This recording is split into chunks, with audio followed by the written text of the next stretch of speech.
Bonjour à tous, j'espère que vous allez bien, j'espère que le son du micro est bon par rapport à la dernière fois. Je me suis rendu compte que j'avais quasiment le micro coupé tout le long, c'est génial. Je vais vérifier un petit peu évidemment, je vais voir le retour du retour. Là.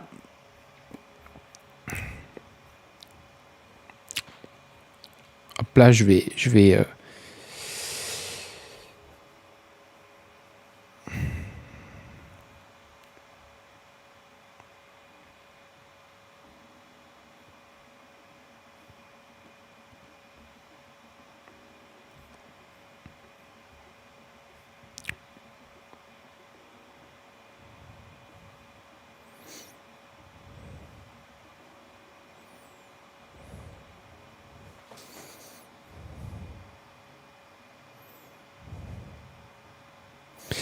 Ok, c'est bon, ça a l'air de fonctionner.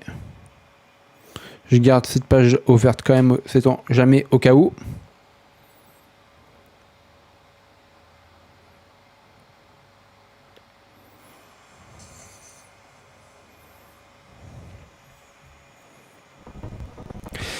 Ok, c'est bon. Voilà, dans 11 minutes, les amis, la conférence du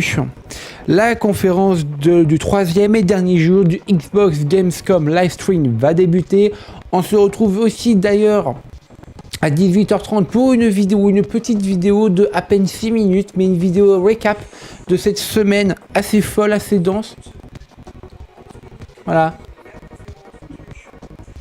Je vérifie le son du live aussi. Xbox Gamescom livestream va débuter.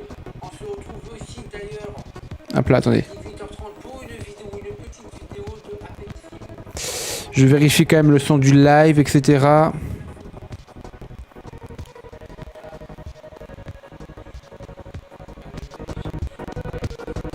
Hop là.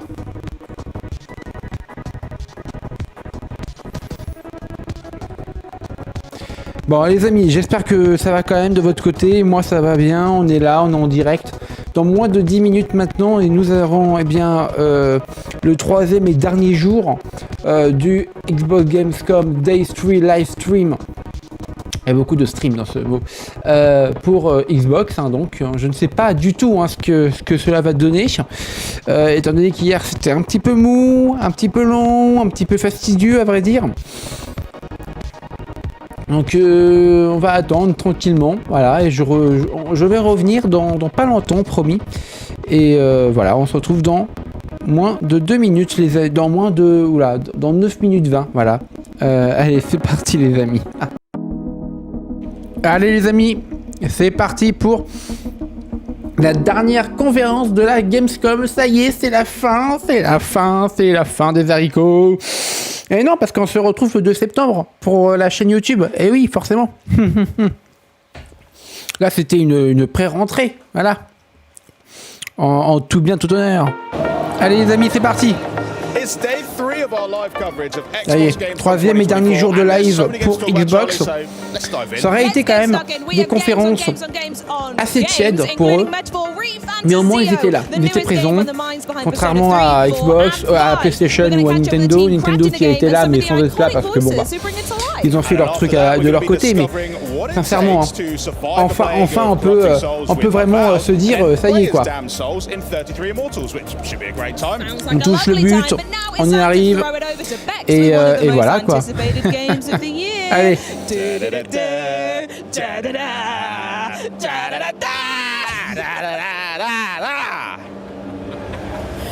Well, if like us, you have been humming the Indiana Jones theme since this next game was announced, then you just might be as excited as I am right now. Here to reveal as much as I can possibly pry out of them about Indiana Jones and the Great Circle. Allez, aujourd'hui on va parler d'Indiana Jones aujourd'hui. On va parler d'Indiana Jones et d'autres jeux qui clairement doivent se représenter, se remontrer une nouvelle fois. Shall we dive into it? Please. First question I want to ask you guys. Obviously, this film franchise is incredibly iconic. And how did the game come about for you guys? Yeah, I mean, it is a bit surreal, right? We've been pinching ourselves throughout production. Is this happening? But it is, I promise. And so it all starts with, Todd Howard had been this, long-term vision and dream and ambition to do a new, interesting Indiana Jones game. He had the opportunity to pitch his core idea from a narrative point of view to Lucasfilm Games. They were also very excited about it.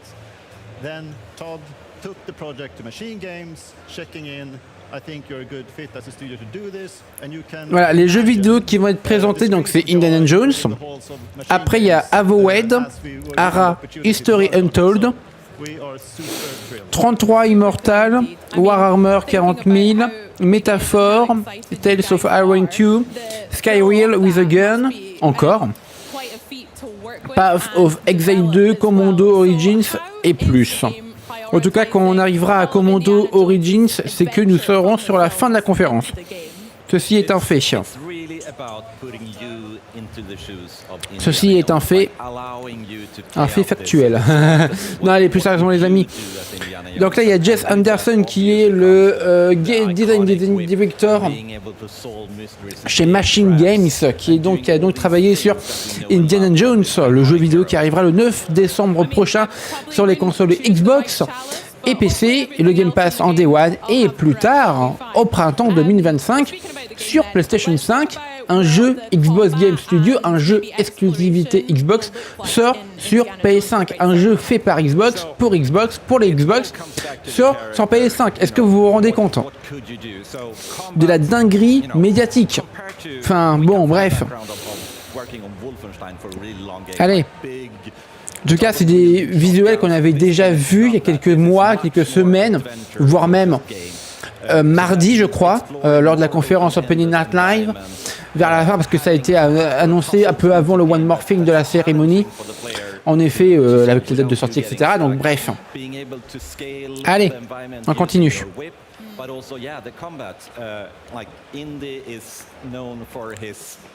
Knuckle busting, brawler style combat, so punching enemies in the face or even picking up a banjo and smashing them over the head. It's all about trying to recreate that really almost comedic matinee style adventure. Absolutely. At the end of the day, he is an archaeologist, but not like BJ, but he does a good job with. En tout cas, visuellement, je trouve ça quand même très joli. Je sais pas vous, mais non, franchement, il y a quelque chose, quoi. Absolutely. This is one of the kind of new type of features that we haven't done so much about before at Machine Games. So that was a really interesting challenge. And as I mentioned, we want to make real puzzles. We want you to be this kind of professor, archaeologist. So there's a lot of games, big games out there that kind of dumb down the puzzles for the sake of just making sure the player gets the full experience. We have tried really hard to just make them exciting to explore and build all these systems, like we have the camera and the journal to help you through the puzzle. You get to investigate and discover, and if you still do get stuck, you have the camera, you can pick it up, you can snap a photo of the puzzle, and Indy will provide a little clue what you need to do. You can take another one if you get deeper, so you don't have to go off to YouTube to see the solution. Nice. It's also extremely important to try to hit the sweet spot of making sure that we have these complicated puzzles from a game mechanic point of view, but we also need to make sure that they feel like they fit within the environments, like it's an actual part of this ancient temple that you have discovered, that there's a contextual sense to it. So there's many different components, but we feel that we are in a very, very good sweet spot at the moment where it sits. I believe in you too. I can't wait to see them. Speaking about ancient temples and things, obviously we see a whole bunch of iconic and interesting locations that Indy gets to travel to across the films too. Whereabouts in the game will us players get to explore and discover? Yeah, so we have just the base narrative and the core story is already, it makes sure that we put the player on a global adventure. We get to visit a lot of different locations. The reasoning behind some of these locations is a twofold reason. One is, of course, that it fits the narrative, the story that we want to tell.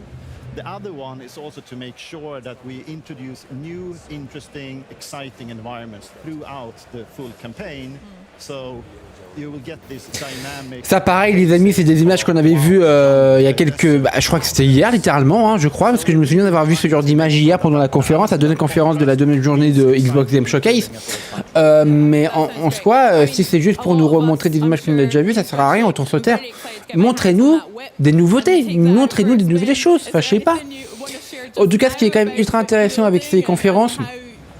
Oui, c'est long, oui, c'est un peu répété, etc. Mais au moins, ils font venir les développeurs et les développeuses en plateau, assis derrière une chaise, etc. Ils peuvent discuter autant de temps qu'ils veulent sur le jeu, ce qui me paraît important et ce que ne fait pas de nombreuses conférences comme l'Opening Night Live ou la Game Awards. Voilà, donc c'est intéressant d'avoir leur avis, leur vision des choses, etc. Voilà, donc bon. Après, il ne faut pas que ça dure une heure non plus, mais tu vois, j'ai un profond respect pour les médias, etc. Je suis dans les médias, donc je sais de quoi je parle. Mais voilà, il ne faut pas que ce soit trop long, mais il ne faut pas que ce soit trop court non plus. Pour moi, l'idéal d'une conférence, c'est 1h30, grand maximum, 1h45. Allez. Au-delà de 2 heures, il y a des risques de répétition, il y a des risques de bugs si c'est en direct, les aléas du direct, comme on a vécu hier tous ensemble. Donc bon, voilà. Voilà, donc il y a du bon et du moins bon dans les conférences du Xbox qu'ils font là en plateau. Alors oui, c'est vrai que c'est bien, ils sont sur le salon, dans le salon, en plein milieu du salon, dans leur stand, avec les gens qui passent à l'arrière, etc. C'est hyper intéressant, ils sont surélevés en hauteur, il y a une magnifique vue. Mais voilà, il faut, je pense, raccourcir un peu ce genre de format, parce que 3 heures à chaque fois de live, c'est très très long. Surtout que c'est des jeux qui vont soit sortir très prochainement, soit des jeux qui sont déjà sortis mais qui vont avoir juste des DLC et 3 pauvres cosmétiques en plus. Bon, est-ce que ça mérite vraiment la peine de faire une disserte là-dessus pendant 30 minutes pour un DLC et 3 cosmétiques? Non, je ne pense pas. Mais encore une fois, voilà, je pense qu'il faut redéfinir un petit peu ce que Xbox veut réellement faire avec ce genre de conférence et qui nous présente de nouveautés visuellement, de nouveaux gameplay, de nouveaux trailers.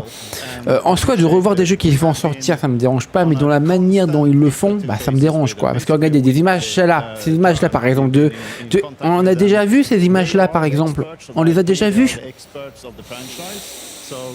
Voilà, je vois pas l'intérêt. À titre purement personnel, et le live il bug là ou non, c'est bon là, non.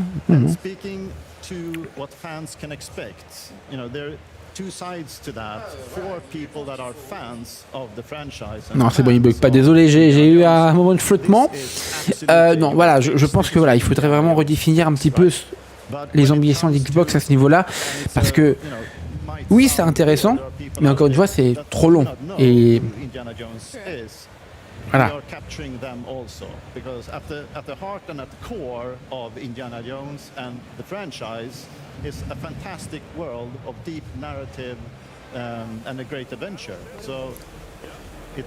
There is something for everyone in there.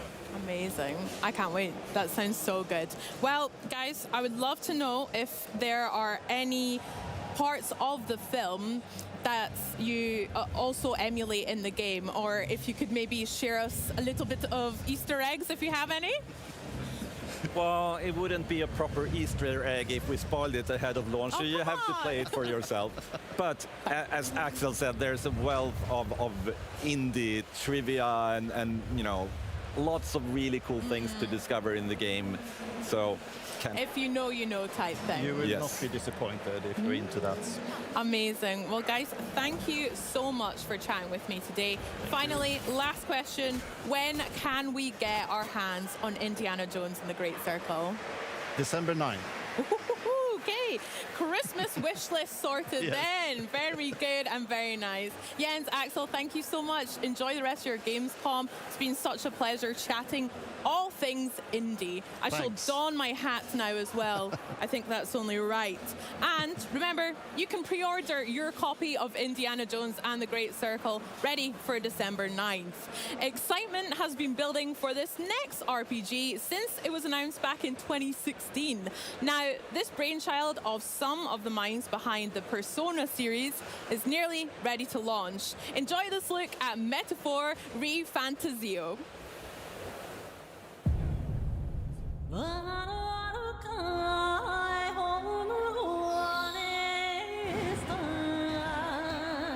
Only the one who has earned the people's support is fit to be king. People may struggle to trust a king whose face they do not know.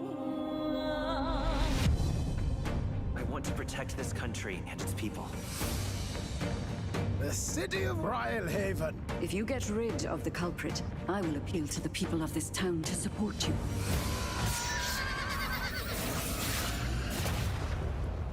More public support, bigger face on the rock. Traveling from one nation to another, well, there's all sorts of life-threatening danger on the way.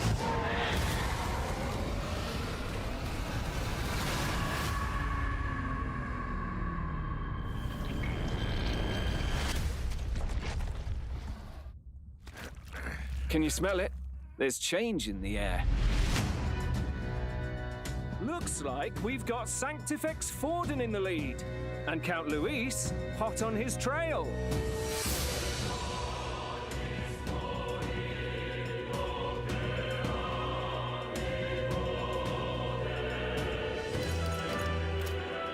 You dreamt of utopia.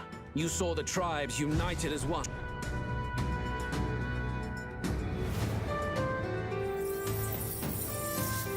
There are a lot of people in the crowd who have never supported you. How are you going to respond to them?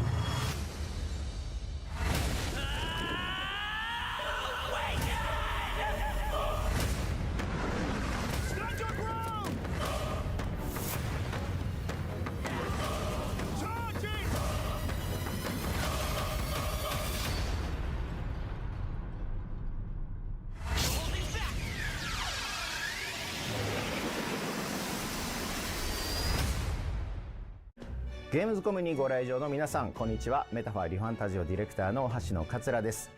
本日はご参加いただきありがとうございます。ただいま2024年10月11日の世界同時リリースに向けて最終調整に挑んでおり、現地へ行くことができずとても残念です。今日は私からこれまで皆さんからいただいている応援コメントや感想とともに本作の魅力をいくつかご紹介させていただきます。まずは皆様にご注目いただいている本作のあらすじについてです。メタファーは本作の舞台であるユークロニア王国の王が殺されるところから物語が始まります。この世界では王族や権威のある人物が王になることが主流でしたが、突如国民から最も人気を得た人物が次の王になることができるという王選挙魔法が発動され、物語が大きく進んでいきます。現代風に言えば選挙のようなものでしょうか。主人公は王を目指し旅をします。いろいろな場所に赴き、さまざまな人々と出会い成長を重ねます。もちろん主人公以外にもさまざまな種族の人物が立候補します。一番人気になれば誰でも王になれるわけですから、とんでもない公約を掲げる人も出てきますし、ユニークな戦いや騒動が繰り広げられることになります。選挙をめぐる物語をぜひゲームの中で体験してみてください。次にユーザーの皆様からは、主人公が王を目指す道中で楽しめる旅体験への高い関心を寄せていただいています。今作はさまざまな経験や出会いが主人公の王の資質を成長させます。どんな行動も無駄にはならず、主人公の成長につながる、これは非常に重要なポイントです。凱旋車での移動の最中、仲間とチェスのようなゲームを楽しむこんな何気ない仲間との交流からも、主人公は王に一歩近づくことになります。また舞台であるユークロニア王国のさまざまなロケーションにも多くのご注目をいただいています。旅の道中で訪れる街や雄大な自然では多彩なアクティビティを体験することができます。モンスター退治のサブクエストはもちろん、ある街ではクリフダイビングを楽しむことも可能です。メインストーリーを進めると後から解放されるアクティビティもありますので、プレイヤーの皆さんはぜひいろいろな場所を巡っていただけると嬉しいです。それらゲームの中での選択一つ一つが仲間たちとの絆を育み、主人公の成長につながります。どのような日々を過ごすのかはプレイヤーの皆さん次第です。さまざまな楽しみ方ができるようこだわって作っていますので、ぜひ楽しみにお待ちいただけると幸いです。そして予約購入をしていただくと冒険をより楽しむための豪華な特典がゲットできますので、ぜひ事前予約をしてください。最後に本作の特徴を一つお話しします。メタファーでは会話中プレイヤーが選んだ選択肢を主人公がボイス付きで喋ります。これは私がこれまでに作ってきたペルソナ5などの作品よりもさらに主人公に個性を与えたかったためです。プレイしていくうちに親近感と愛着が増していただけるようこだわって作りました。ぜひ新たな主人公を愛していただけると大変嬉しく思います。それでは Xbox チームにお戻しします。ありがとうございました。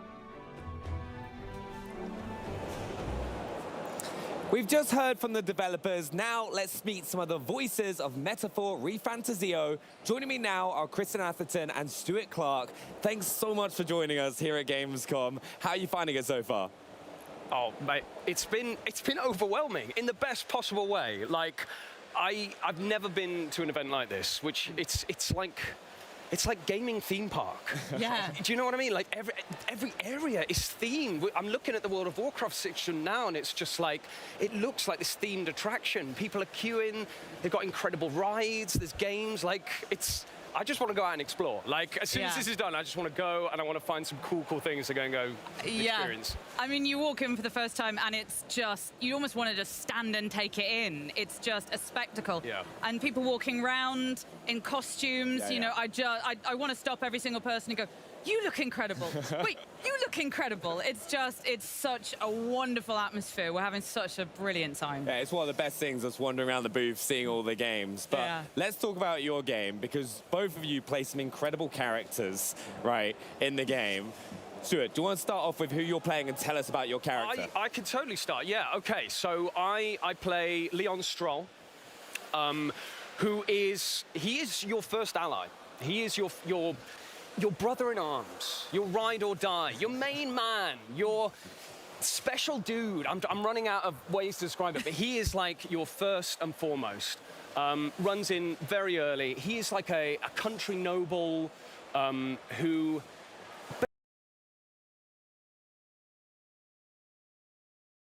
should act, how they should interact with the world, and it's an idealism that isn't always matched by the world that he exists within, and he butts up against that a lot. And I think it's so refreshing for him to find the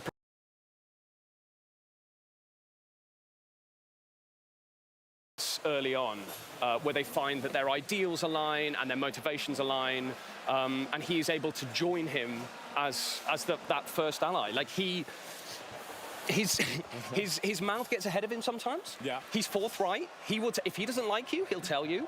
And if there's a grudge, he's going to keep that grudge. But if you're on the right side of him, he is your best friend. It sounds like everyone needs a Stroll in their life.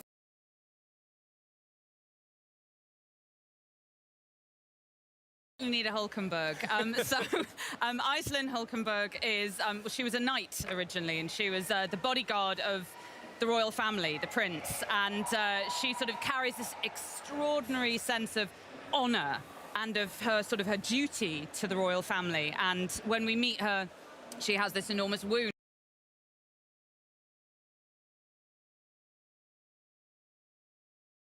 A feeling of she needs to redeem herself. You know, she needs to prove that she is the great knight, the great warrior, and she has your back. She is front and center. You want Hulkenberg to be fighting your corner.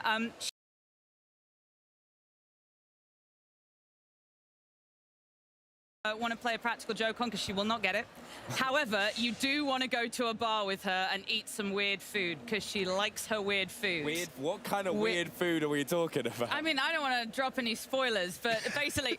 Huge spoilers. Huge spoilers. Oh yeah. Hulkenberg's cuisine.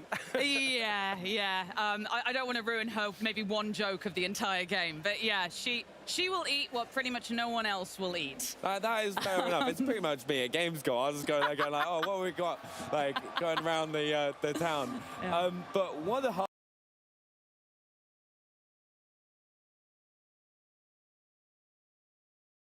shown like images, are you kind of given extra details so that when you're going to build this character, what's the approach for you?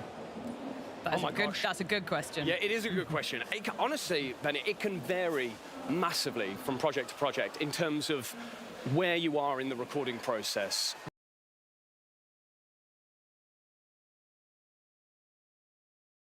Assets, you can see full cutscenes, you're getting a full rendition of the world, or it can go completely the other way, and you're basically performing to an Excel spreadsheet, and everything is having to be conjured by your brain. I think with this one, it was sort of an in-betweeny stage, where when we started the project, there was very little. There was like nothing to go on. I remember Scott, the localization director, was sort of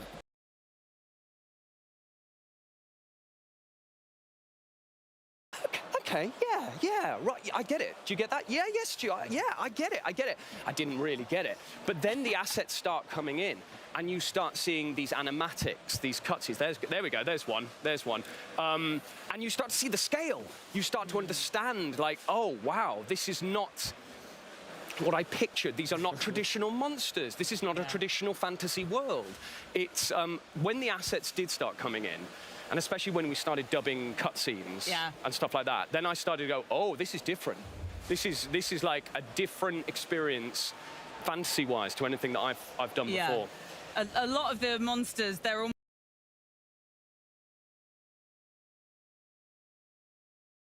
look sort of beautiful and terrifying at the same time. You know, I don't know about you. When I auditioned for Hulkenberg, I was given this is what she looks like, and a lot of kind of descriptive, you know, kind of characteristics. And very quickly, I look at that and go, well, I look nothing like that. So you have to really imagine, you have to pretend every time you're in the booth. You know, one of my directions was Little English Rose. So stuff like that helps me massively. No, it must be a lot of fun though getting into those roles, because they're like, as you said, such different characters to what you've done in the past. Yes, 100%. There are a couple of moments in the game that are huge battles, especially for a character like Hulkenberg, and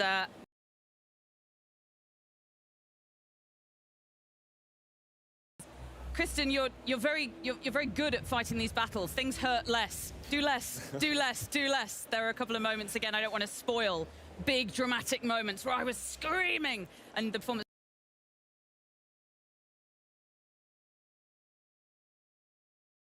Less. You know, it's always said though, it's better to go less than be like, oh, more. Because 100%. That's what one of the things I've always seen is like, if you've got more, you can kind of like take that step back and kind of get what you are after. Yeah, good point. I didn't get any do less direction. So what I'm hearing is that Stroll feels every attack, and he feels it a lot. The Hulkenberg can like take it, and Stroll is like, oh gosh.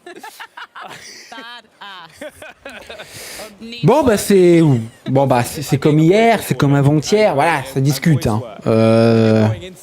Voilà, je vous laisse regarder, hein. Je reviens.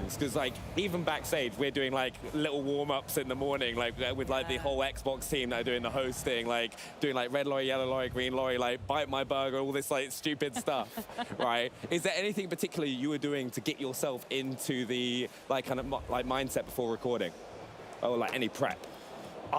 Okay, less of a vocal exercise, but I tell you what I did do throughout the recording process was that the studio was a little bit outside of London, so I always had a train journey to go.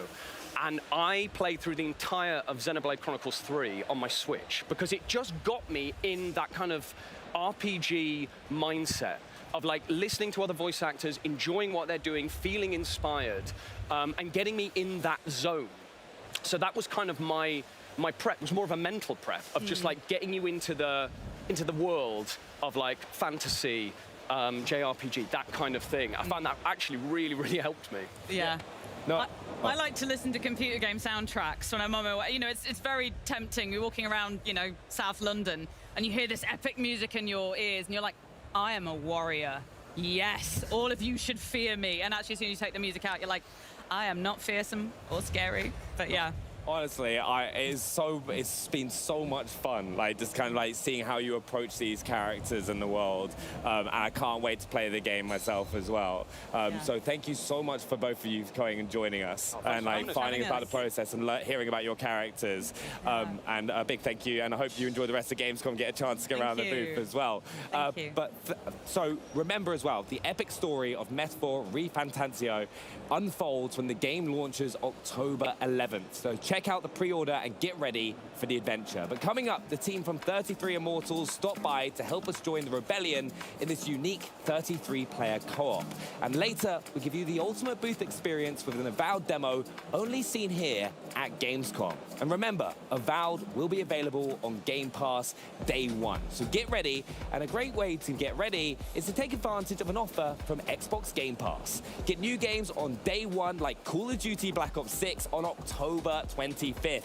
Play some of the biggest games of the year and also unlock partner benefits from Riot Games and EA Play. And if you're not already a Game Pass member, you can join right now and get your first month of PC Game Pass for $1 or €1. This offer won't last long, so act now. But also, now we turn to a nutty puzzle platformer that trades acorns for ammunition. Welcome to the wild world of Squirrel with a Gun. My name is Dan D'Entremont, Game Director for Squirrel with a Gun, the game where you play as the neighborhood's most obnoxious rodent, committing crimes and causing mayhem in pursuit of golden acorns. And I'm so excited to share a bit about what makes this nutty sandbox shooter and puzzle platformer so special. The core of Squirrel with a Gun is in its nutty sandbox gameplay. We had to make sure the gameplay was as crazy as the concept. You play as an unhinged animal as it wreaks havoc on the world around you as you explore and complete hidden objectives. You can be a nice squirrel and ask for snacks and pose for photos. You might get some rewards for wholesome interactions, like helping a bride find her missing groom, shooting some hoops, going on a little water adventure, and heading to the skate park to show off some tricks. But you can also choose to be a nuisance, pestering the community, like running them over with your little RC car, giving someone a shave riding the drone, doing a showdown with Wild Will the cowboy. There are so many different ways you can interact with people in this game, and a lot of hidden side quests to complete with the NPCs in exchange for the highly desirable golden acorns. Regular acorns and the rare golden acorns are used as currency to unlock new weapons or other interactable items, like your RC car. This game also has a lot of clever puzzle platforming. Not only do you jump and climb around like a normal squirrel would, but because this squirrel is often equipped for combat, you can use a gun's recoil to boost its jumps. This feature is utilized in various ways based on which gun you are holding, and sometimes you need a specific weapon to help you navigate a puzzle. For example, you wouldn't be able to get the acorn on top of this roof without a shotgun to blast you up there. We had a lot of fun making each puzzle super unique. There's a minefield that you have to sneak through to get the rewards on the other side. The neighborhood itself has all sorts of backyard puzzles, like getting some air with bouncy umbrellas, or getting low in the crawlspace maze. Some of them can get a little crazy. You can take to the sky on a bouncy castle, and head underwater to get some rewards.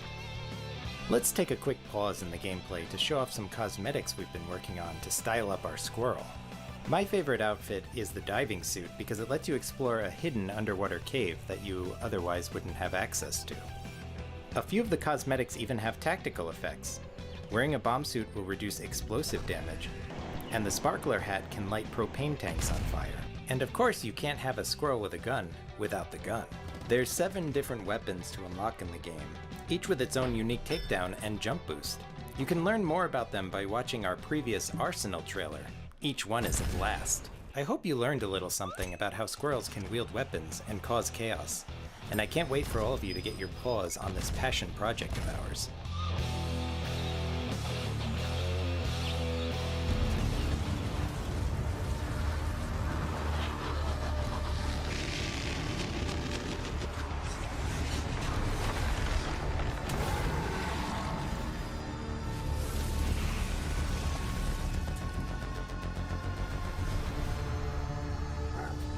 Bosses in Path of Exile 2 come about 2 major ways.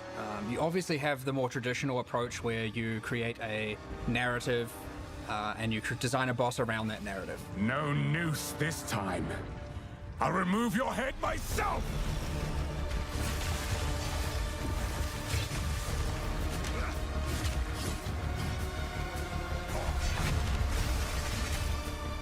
The second way, which I think is something that can be very unique and create some of the more interesting encounters, is letting the creative genius of our artists do what they need to do. They can come up with something completely abstract, and this is how you get some of the most awesome things, because all of a sudden it can be something with 100 tentacles, or 9 limbs, or no limbs, or 1,000 teeth, or none, and obviously things that aren't even in my imagination.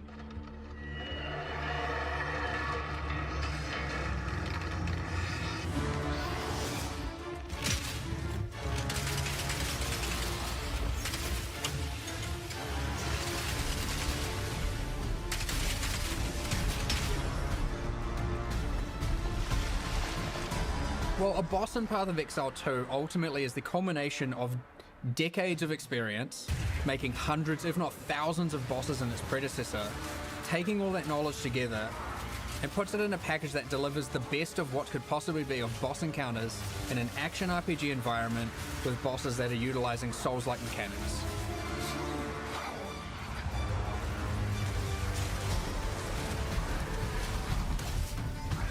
Despite the fact there's over 100 bosses, and more to come, a lot more to come, every single boss fight is completely unique, hand animated from scratch. It is designed from scratch, it is balanced from scratch, and it doesn't reuse a single asset in our library or anything like that.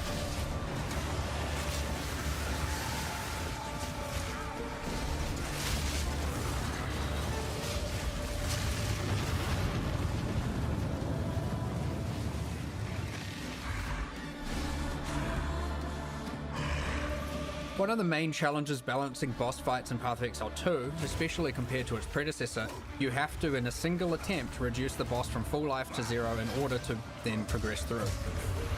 If a player cannot defeat them now, then they're stuck. It is very, very important to us that Path of Exile bosses, mechanics, especially around telegraphing, feels fair to the user, as opposed to them being cheated out of something when they happen to die. We want to make sure that hitboxes are accurate, and of course, when something hits you, it feels like it hits you. It ultimately makes it feel that much more satisfying when you kill it, and you feel that much more pride when you are able to overcome something difficult, knowing that the game hasn't robbed you of this thing.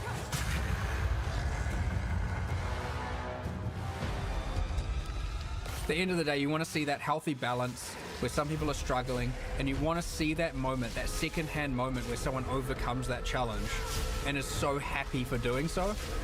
And so I'm looking forward to that.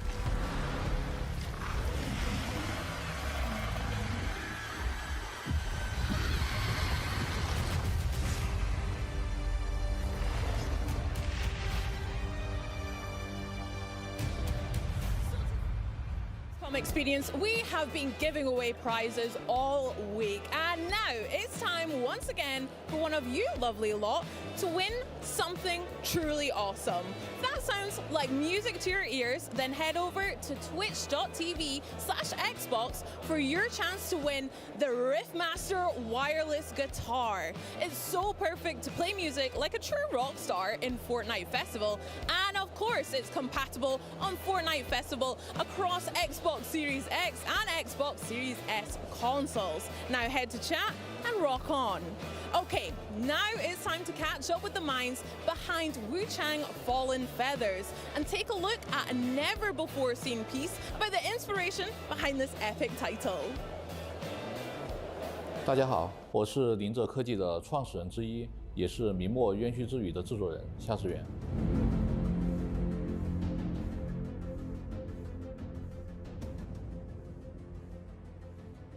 林者是一家位于成都的游戏公司。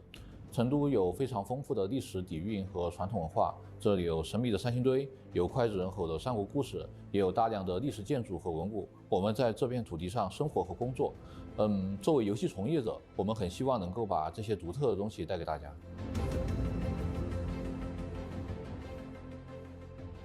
游戏的故事背景设定在明朝末年的1647年，张献忠刚死，川蜀地区正迎来他最黑暗的时期。由于战乱和羽化病的出现，这个地区就变得非常的险恶。我们为羽化病撰写了属于他自己的架空历史，从蜀王杜宇时代起，经历了汉唐、宋末以至明末。每逢战乱的时候，羽化病就会出现。我们把这些信息分散到了游戏的只言片语当中，以及游戏的场景叙事当中，力求拉近这个架空世界和玩家之间的距离。而无常作为主角，他需要在这些传说中寻找复活妹妹的线索，而在这个过程当中，玩家和主角都会逐渐去接近整个事情的真相。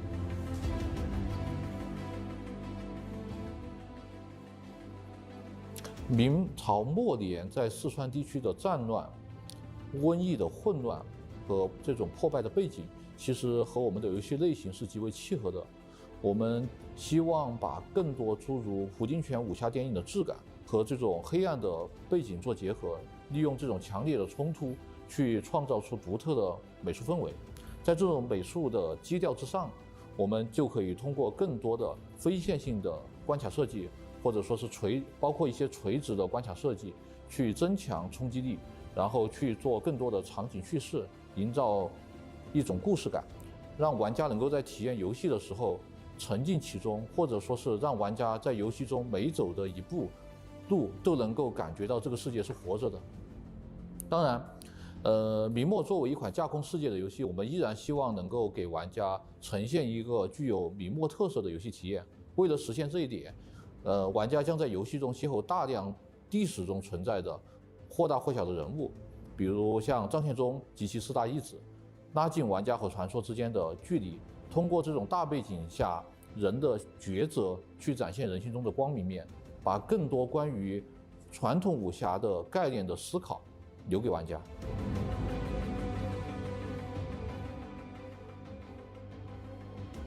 游戏开始的时候，其实给玩家提供了一个容错率非常高的区域，允许玩家慢慢的熟悉游戏当中的一些独特的机制。玩家会跟随无常的视角，发现自己回到了阔别已久的故乡。玩家需要帮助无常去寻找失去的记忆，与游戏中遇到的各种各样的角色进行对话互动。但是在前期，玩家可能不会意识到，前期的每一个抉择其实都是非常关键的。游戏前期其实，为接下来的旅程制造了大量的悬念和铺垫。我们相信这会勾起玩家的好奇心。随着游戏剧情的深入，特别是到了游戏的后期，玩家会产生一种恍然大悟的感觉。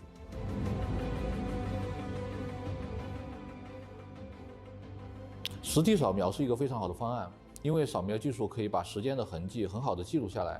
四川还有周边地区存在着大量的明代古建筑以及少数民族的建筑和村落。我们为了去把属于这个时代的特征带给大家，大量使用了像激光扫描仪、相机、无人机等各种各样的设备，去获取物体表面复杂的几何信息，从而生成这些复杂的模型，让它们能够进到游戏当中。这样的话，玩家就能够在游戏中行走在这些过去的时间当中了。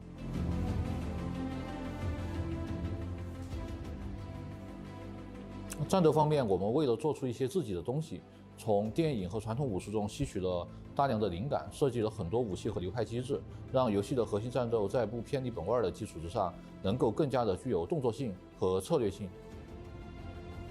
比如我们的双刀就借鉴了武侠电影。双刀的部分招式在和对方拼刀的过程当中，能够偏斜对方大部分的伤害，并且造成伤害。但是如果这个时候玩家的体质太弱，那么则无法续航。所以说这个时候一般会选择一些 T 技作为组合，去弥补核心机制的不足，进而这种不同的搭配就会造成玩家各种各样的 build。Allez les amis, qu'est-ce que j'ai raté? On parle de quel jeu là, à tout hasard? 怪物的交互和反馈机制。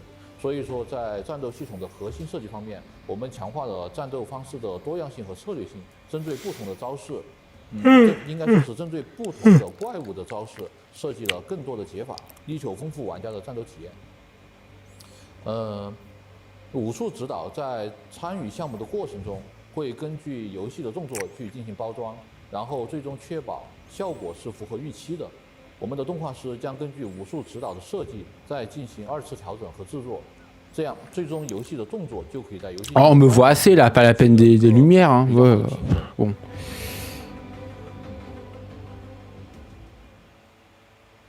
当然，首先很高兴能够时隔数年再和广大玩家见面。这个宣传片的主题其实是说从人堕落成怪物。这个主题更多是希望表达游戏中的一个主旨，就是一切的力量都是等价交换，玩家也会随着无常的旅程看到游戏中大大小小的人物。Bonjour les amis, ceux qui sont dans le chat, enfin ceux qui me regardent, n'hésitez pas à liker, à commenter, à partager. Like and share. Hello, bonjour. I speak English a little, hein. I am not, voilà, mais. 我们还会陆续给大家带来更多的内容。感谢大家的关注和支持，我们会和505 Games 一道紧密合作，尽快把更多的内容带给大家。Nothing is forever. Wusheng Fallen Phaser coming 2025. Ok. Un jeu de samouraï donc. Intéressant. Here with what fans can expect from 33 Immortals, we have Thunder Lotus producer Nicolas Godin. Bienvenue à la Gamescom. Ah, merci. Ça va très bien. Thank you very much. Gamescom is awesome. Oh, French. Awesome. It's very impressive. Représente. Actually, we were here last year with 33 Immortals on our Gamescom stage. Yes. But yeah, it's been a year, it's been a minute. Could you give us a refresher on the Un jeu français du coup. So 33 Immortals is a co-op action roguelike game where you join the fight with 33 players with you, and then the goal is to fight masses like of monsters and like epic bosses, and all that in a raid, pick up and raid. It's how we call it, the pick up and raid vibe, where we want to give this raid accessible take for players, like low key, low effort. You just join in and you fight all together. And Phil Spencer is a fan. We know that.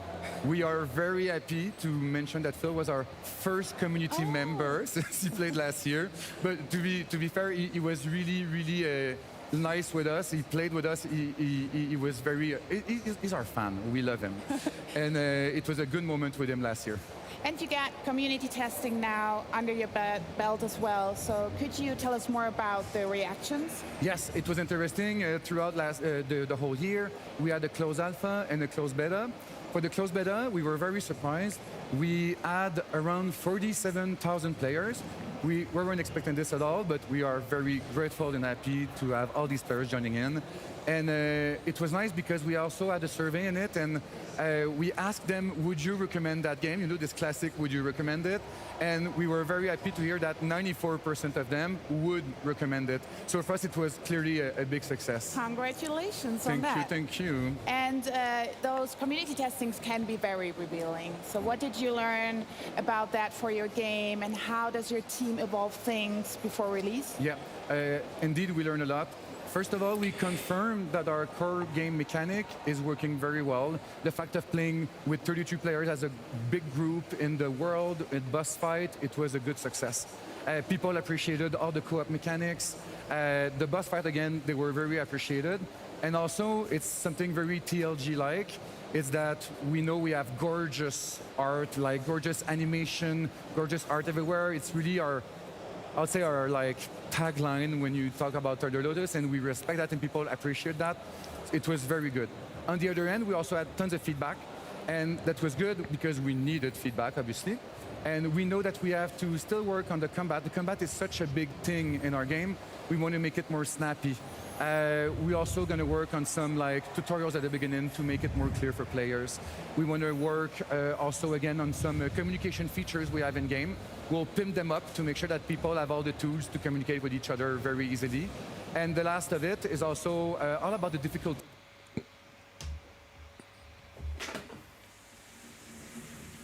level. Right now it was a bit difficult. So yes, bon, bah voilà. Can be very difficult, they can be very demanding. C'est qu'on va éteindre les lumières là. Do you have a different approach on Alors, on est bien là, non? You said it exactly. Like raids in games, people will have the conception that you really have to dedicate yourself. You have to take time. You have to grind and like make your character more powerful. Have a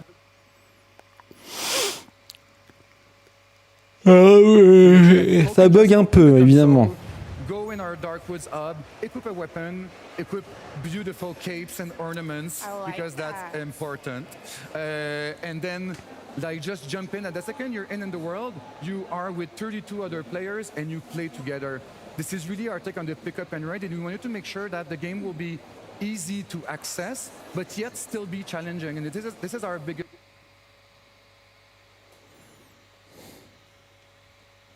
to be fun, challenging to the player. So this is really our focus in the past few months, where we want to make sure that our game will be perfectly balanced for this, yet very accessible.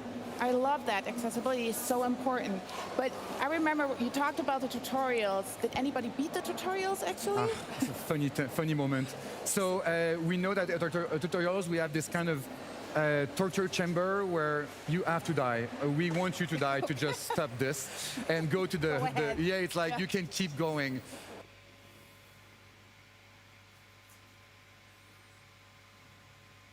Some people are very dedicated, and props to these players because we love them a lot. But he did manage to die at some point, I guess, otherwise he wouldn't keep going. Moi, les jeux avec des vues du dessus, je peux pas. C'est pas mon style, à vrai dire. He made the impossible possible. Every player will always show us that everything is possible. But you also got something new coming up, a new realm. Can you tell us more about that? Yes.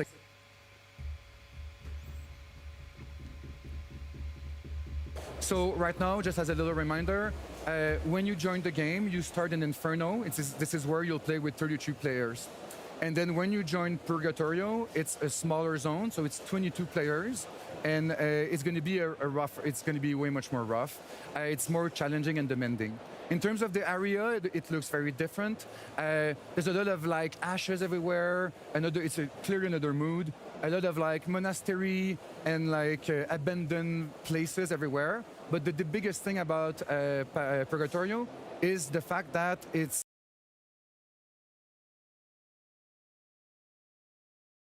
Purgatorio, we have a whole different monster like roster. And what's cool with them is that we introduce more co-op mechanic between them. So we have monsters that are able to heal each other. So they can be a pain sometimes in some fights. They have some that can slow players down. They have some that can make other monsters invulnerable for a short time. So we wanted to challenge the player differently.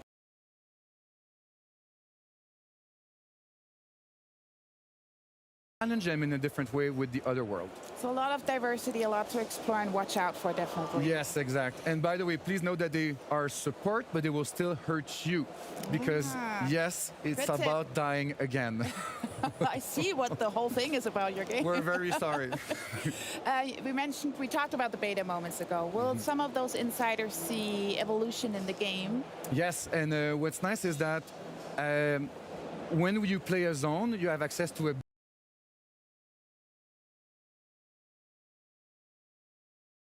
For Purgatorio, we go with an Adam and Eve fight in the Garden of Eden. We weren't sure to push it out, but the goal was to have feedback on the gameplay. So when we put it out, it was very rough. It was all pink and placeholder with rough animations, and it was very fine with us because we wanted feedback on gameplay, which we did. And then right now we are working a lot to make sure that all the official assets for Adam and Eve will be like completely done, and we'll have tons of more info about the fight soon. But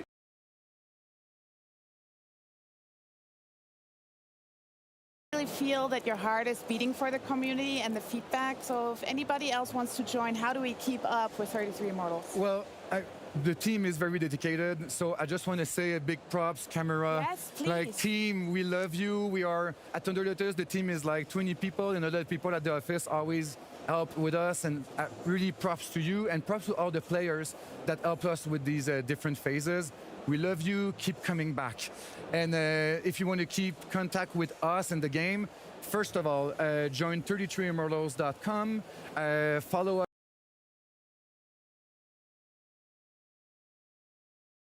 Also started Xbox Insider playtest on this weekend. It's going to start right now. So for those who are on the Insider ring, please join the fight and have fun with us. Well, Hopefully you can enjoy some more of Gamescom. Thank you so much for coming, Nicolas. Thank you very much. Au revoir. Au revoir, merci. Dankeschön. De rien. Sign up at 33immortals.com to keep an eye out for 33 Immortals coming to Xbox Game Pass day and date. Coming up, we found out the latest from the Space Marine series. Then we've got 2 gameplay presentations. Real-time tactics series Commandos. Welcome back, everybody, to the Xbox booth. Over 50 titles and experiences means this booth is huge. Yeah, so huge that we had to do a part 2 of our tour. So why don't you show everybody Towerborn, and I'll go find out what else is on the booth. Come on, join me. This is Towerborn, a 4-player co-op game you can enjoy here at the booth. So make sure to bring some friends with you, because there are gonna be some amazing boss battles as well. Make sure to check this out. By the way, where's Henry at? Over here.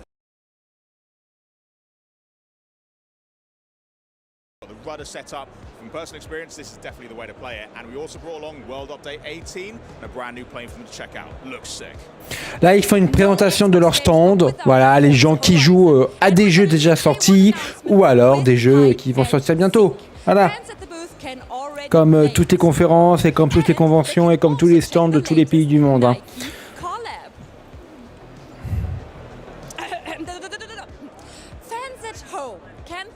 The latest mode on September 10th. Over here is the perfect opportunity for fans of Fallout 76 or that recent TV show to grab a great snap in front of this iconic vault door. But follow me inside because I've got something to show.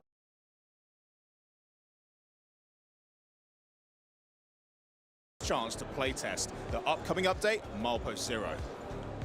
Welcome to the Here to Help Accessibility Desk. We are dedicated to have you all play. Whether on our broadcast or around the booth, we have multi-language interpreters. We have wheelchair accessible ramps and also stuff to set up the Xbox Adaptive Set.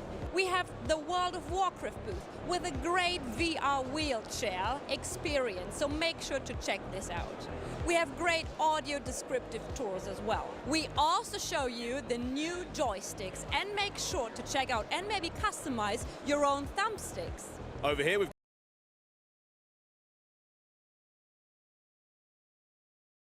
gameplay. Right after that, they can also cast some spells and whatever they're doing. Are you ready for the pirate party experience? Then check out the Sea of Thieves booth here at Gamescom. We have a chicken present. You can win some loot.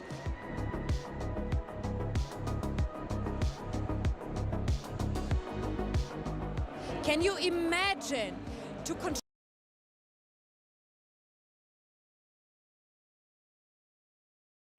Fans can choose between different historical figures.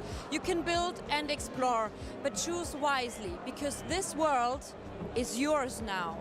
Understandably, this next section is so popular, I couldn't even get too close to it.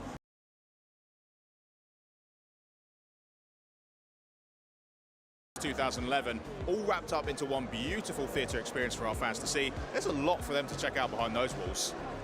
Xbox is all about the fans, and at this community hub you can get up close and personal with your favorite games and even some of the voices of your favorite characters. So make sure to check the schedule, enjoy and have fun at the booth.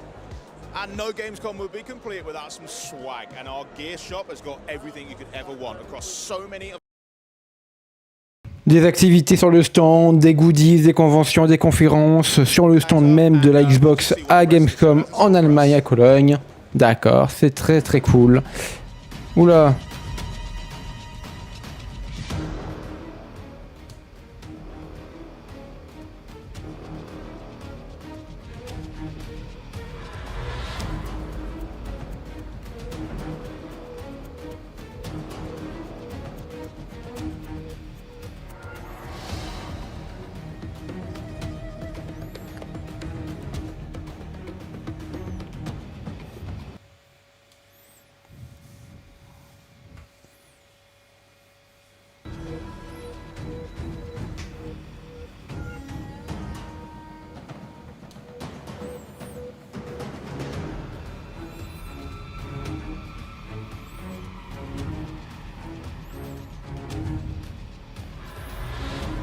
Qu'est-ce que c'est que ce truc? C'est pas du tout mon style de jeu, hein.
And that was Commando's origin. That's pretty good, didn't it? Sick. Now, to Warhammer 40k Space Marine. Henry, did you know it was released back in 2011? What?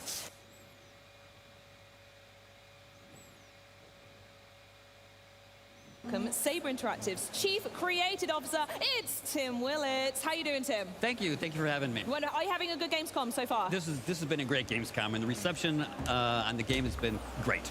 Amazing, wonderful. We got some questions for you. You got the first one, didn't you, love? Yeah, I'd like to know, because this is a follow-up to the game that released back then, and knowing that there's quite a following to the Space Marine universe. I mean, the game itself... Okay.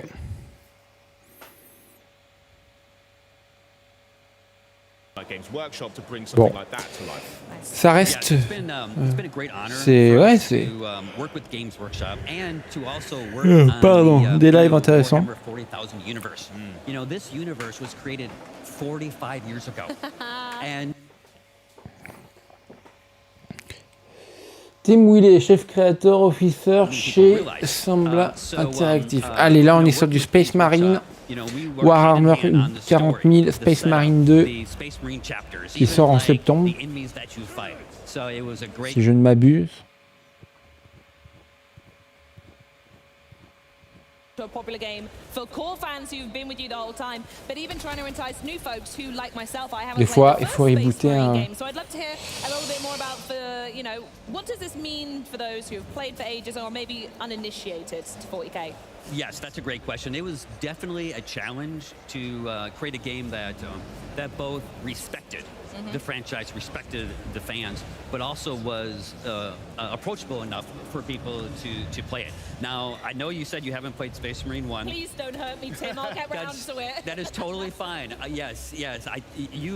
Don't worry that, you know, if you haven't played the franchise, jump into Space Marine 2. If you're just a fan of over-the-top, in-your-face action games, this is the game. That sounds like a bit of us. Right, that's good.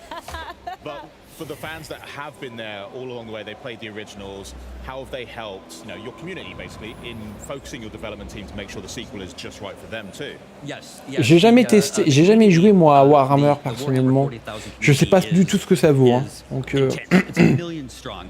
And well, they love it, right? They love it. Passionate amount of love, yeah.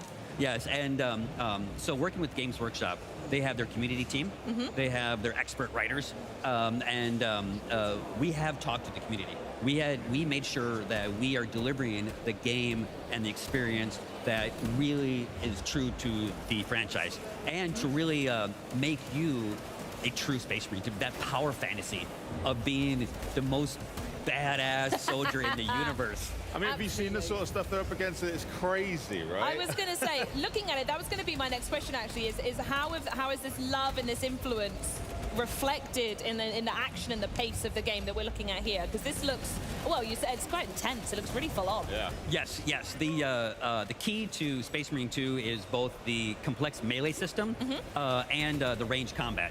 One of the things that you will see is, Titus has to use everything in his arsenal, from blocks to hits to dodges to grabs to glory kills. Nice. It's really a very visceral, intense, and in your face. Yeah, absolutely. It looks so good. So do all of them have different kind of that up-close melee ability that we just saw as well? I know there are multiple folks you can play. Yes. Yeah. So one of the great things about the game is we have a campaign where you play as Titus, and he has 2 squad mates whom the computer can play them, or your buddies can play with you. Oh, fun, okay. Yes. Right. And then we have a PvE campaign where you can play as your own Space Marine. Ooh. And you can customize your Space Marine. You can be the chapter that you want. You can upgrade. That's great. And then that also leads to PvP. So you can go head-to-head with other humans playing as Space Marines. Oh, that sounds good. Absolutely. That's a bit of us. I like that. And here's the range stuff that we're seeing here now. Yeah. This is the thing, like, the action is very intense, and at times the number of enemies can get quite overwhelming as well. It's not just about the fact that you're dealing with someone far away, maybe someone up close, because I can deal with one dude. Yeah. I'm fine with that.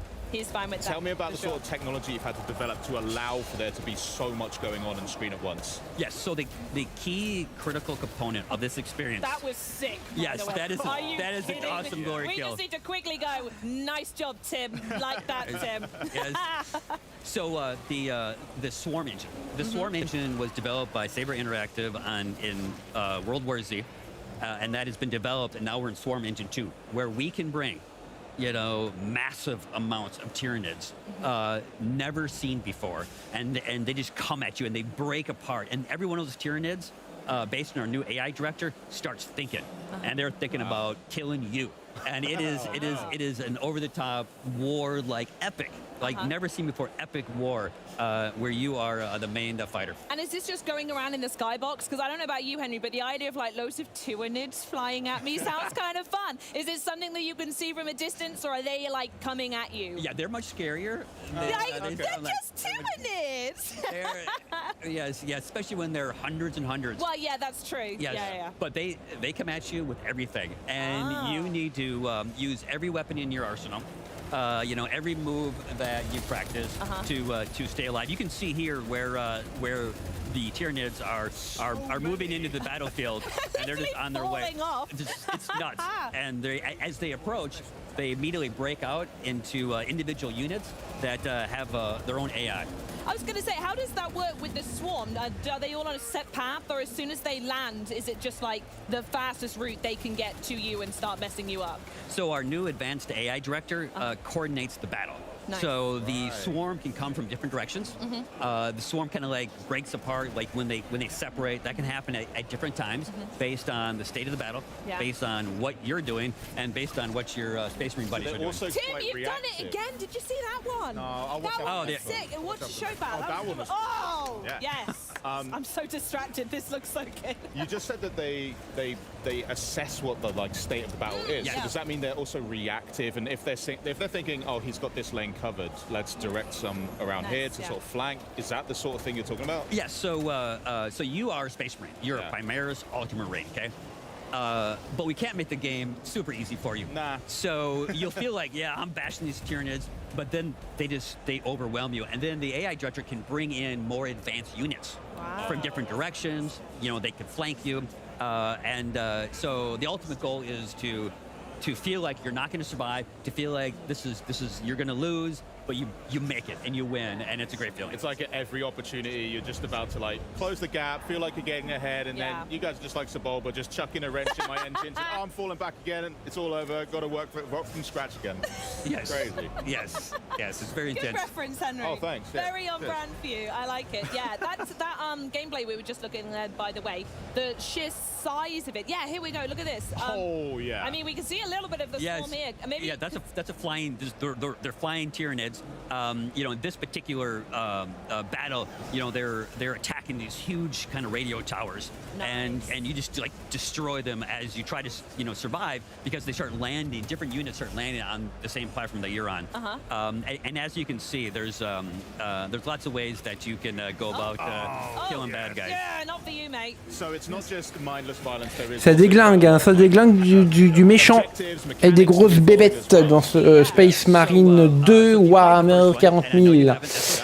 Eh oui, c'est très intéressant. C'est pas mon style de jeu du tout, encore une fois. Et je sais pas si c'est un jeu à part entière ou si c'est un DLC d'un jeu machin. Mais est-ce que j'y jouerai? Je sais pas. Et je pense pas. Mais pour les gens qui aiment beaucoup Warhammer, ça a l'air sympa. Hein. Oh la vache. Ah ouais, ça envoie du lourd. Hein. Ça envoie du gros lourd. Mission over for you. Right. Yes, definitely. Absolutely. Were there any other technical developments that really plussed up Space Marine 2, by the way? So this is our own technology. Nice. And when you build the technology for a game, you can make it awesome. We talked about the Swarm. We talked about the AI director. It's crossplay. No. Yes. Ooh, I love that. So you can beat up your buddies. I will. And you're first, by the way. Yeah, I can tell. Yes, and then you can play solo, you can play PvE, and there's a full-fledged PvP mode as well. So it's a very dense game. It's as dense as a Space Marine. Oh, I love it. So give us some more juicy information. When can we actually get our hands on it? So Space Marine 2 comes out September 9th. If you pre-order it now, you can play it early. It's right around the corner. Wow. We're testing the servers, making sure that the infrastructure can survive the Tyranid horde that's coming. We feel good. The reactions to the gamers here playing it is great. We're excited and we want to get it out the door. Amazing. Thank you, Tim. It sounds like you're super busy. We'll let you get back to work on getting on the horde. Thanks for stopping by. Run out of time, Tim. Crack on, bud. Yeah, we're looking forward to it, though. I'm definitely playing. Yeah, for 100%. sure. Well, coming up, though, our friends at Xbox Game Studios show us how nations are made in Ara History Untold. And then we're going to catch up with the team from Obsidian Entertainment to give you guys, an exclusive gameplay presentation direct from the Avowed Theatre here at Gamescom. But first up, it's what First Descendant fans have been looking forward to all year long. It's Invasion's right around the corner, and we also got a look at what you can expect. And we also just learned, by the way, Charlie, that the newest Descendant, Haley's character trailer, will be revealed before the update goes live August 29th. So stay tuned for that. But in the meantime, have a look at this. Turn the ship around. We'll put it back. We managed to fend off our enemy's large-scale attack, but the war is far from over. The Colossus still threatens us, and our enemies are plotting new strategies. Can Ingress ever find true peace? Has Corel really given up on the war? After Corel's fleet disappeared, the Vulgus began moving from deep within the dungeon to raid the Ancestors' facilities in Ingress and reclaim the outpost. Detecting this, Ingress immediately dispatched a scout. That scout's name is Haley. Haley, who rose from a supply soldier in the guerrilla unit to a legendary sniper, is now a newcomer in the Descendant Corps. Ruthlessly eliminating enemies with her anti-material sniper rifle, she dominates battles with her ability to drop her body temperature and emit cold air when her emotions run high. When shooting from a distance, her weapon's critical hit multiplier increases, making her an excellent fit for sniper rifles. She possesses sub-zero bullets that fire multiple shots in an instant, and a storm snare that pushes back and rapidly cools down enemies in front. Above all, Haley's specialty is switching to her anti-material sniper rifle and firing a single, incredibly powerful shot, stronger than any other attack. In Season 1, the Vulgus launches a new strategy, the Invasion. Invasions occur randomly in 2 dungeons of the hard difficulty infiltration operations. Players can choose to enter between the existing operations or the invasions.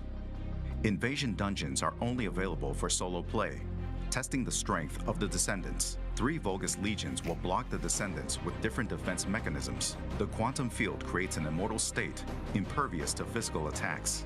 The Resonance Shatterers cause massive explosions with the energies of RK and the Iron Heart. The Keeper Tile encryption device maintains a powerful security system.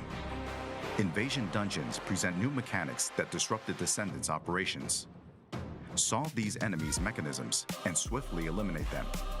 Invasion dungeons are designed for speed runs, and the faster you clear them, the greater the rewards that await.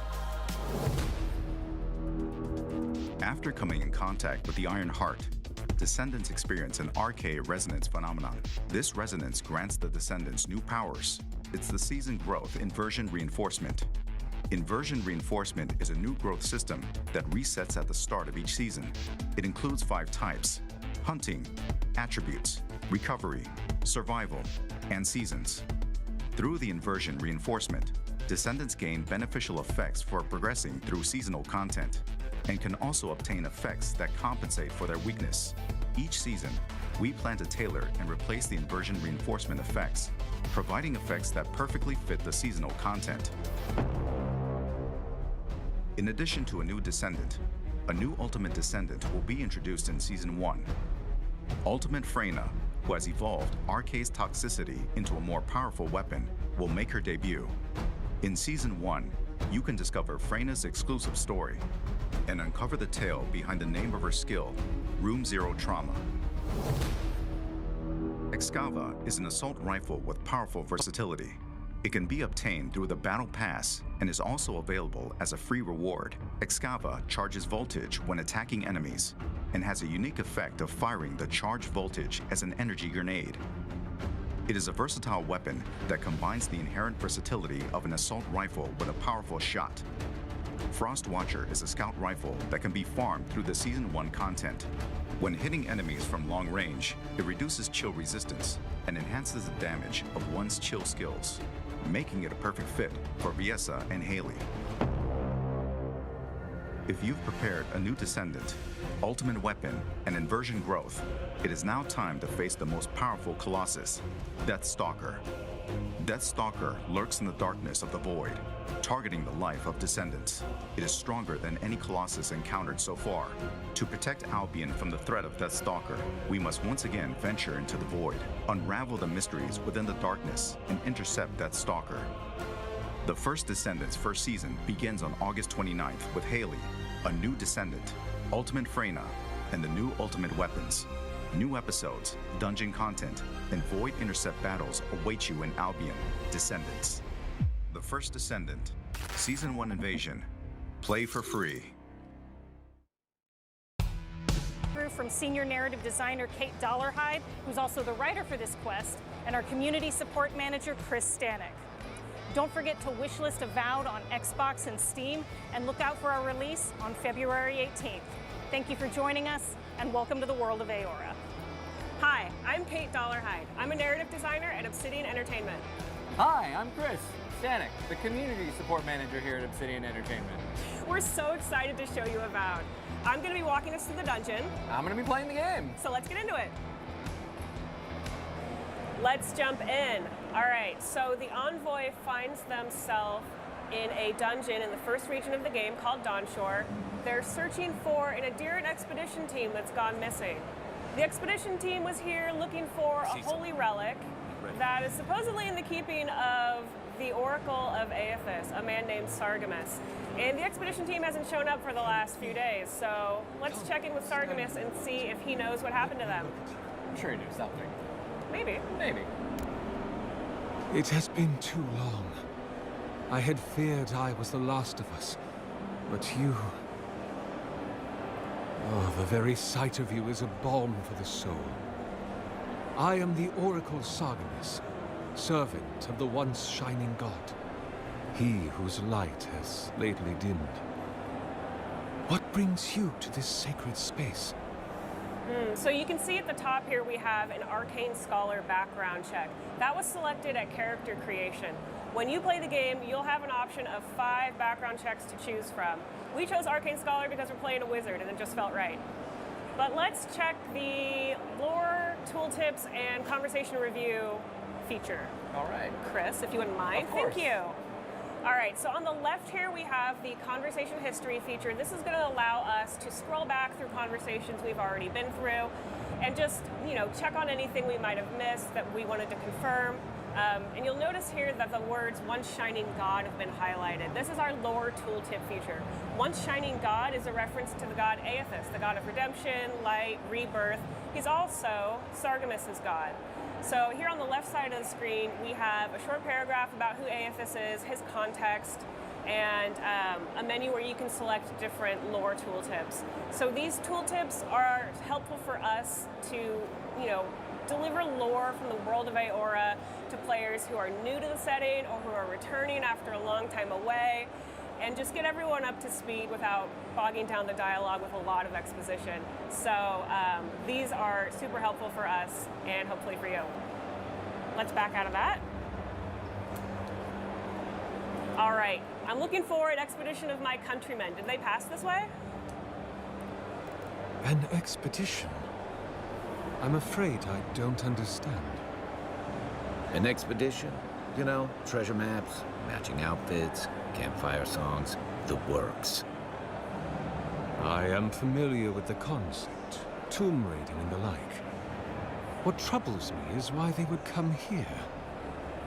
These ruins are not so different from the many others on this island, except that they are a good deal more treacherous. And this representation of Aethys we stand before, it is the work of my own hands. They could not hope to move it. Do you know what their purpose is here? Let's select option 2. They were searching for a relic you're rumored to keep here.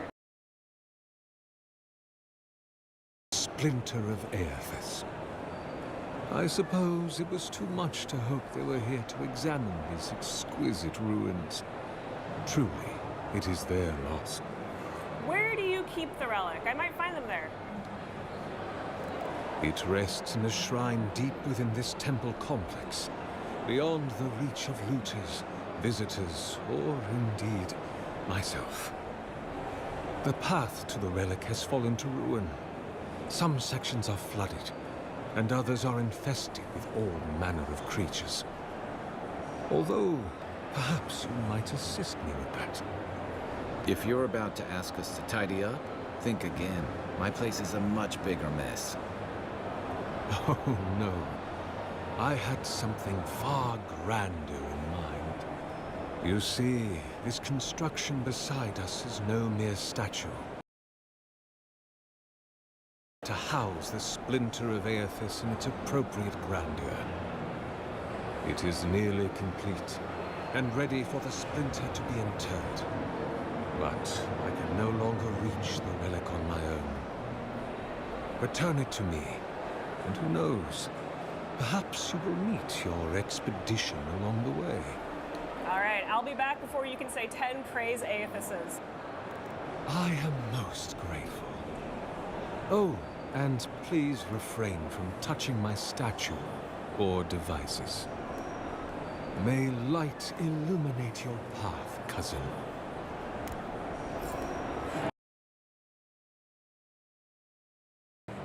He was saying that he didn't see the expedition team that we're looking for, but if they're looking for the relic, that might be where they are. And it just so happens that he also needs this relic to complete his statue here.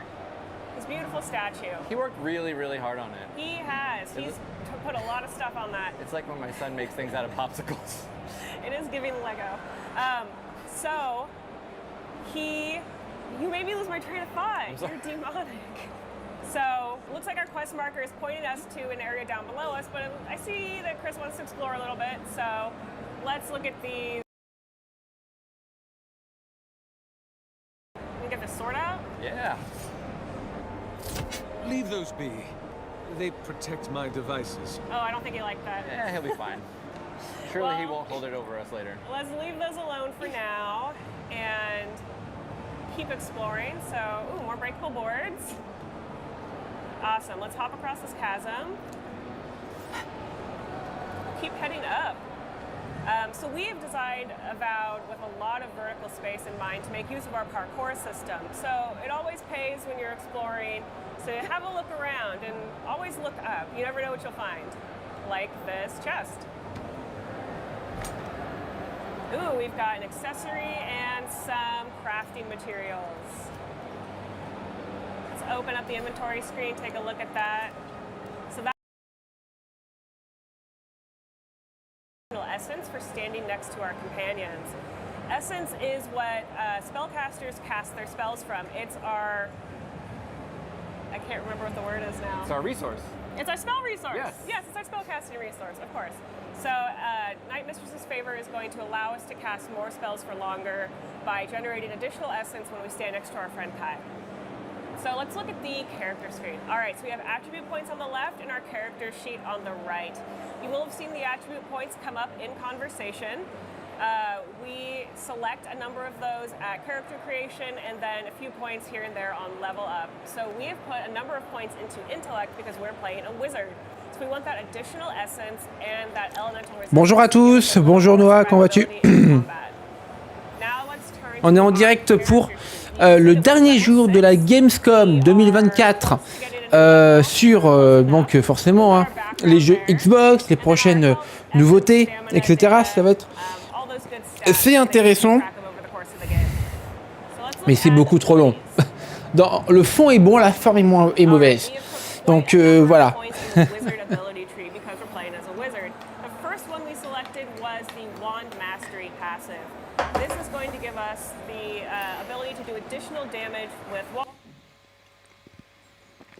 To do a lot of additional damage.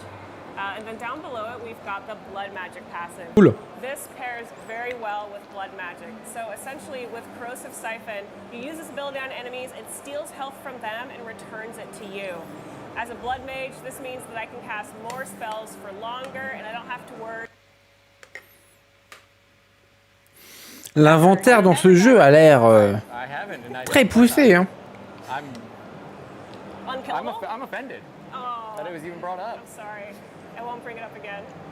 Our other active here is Arcane Veil. This is your classic magical barrier ability. Because we're playing a wizard, we're wearing light armor. We want to be light, we want to be nimble, move around the battlefield quickly. But that also means we're opened up to a lot of additional damage. Arcane Veil is going to help us catch some of that damage and not take it ourselves. And then down here we've got Bristling Frost. This is a spell we learned from our grimoire. Bristling Frost is going to create a ring of frost on the ground at your feet, and it's going to deal accumulated freeze damage to any melee units that come and get up in your business. They're going to try. They're not going to make it though.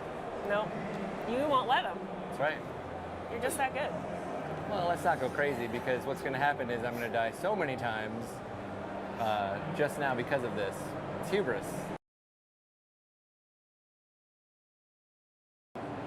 Alright, so our quest beacon is sending us through this tunnel full of water. Non, j'en ai pas. J'ai pas de jeu préféré. Moi, je joue à tout. J'essaye vraiment d'avoir un large panel, pardon. We've got some Audra there attached to some wires. A number of animancy like devices around. Yeah, so Audra is central to the universe of Pillars of Eternity.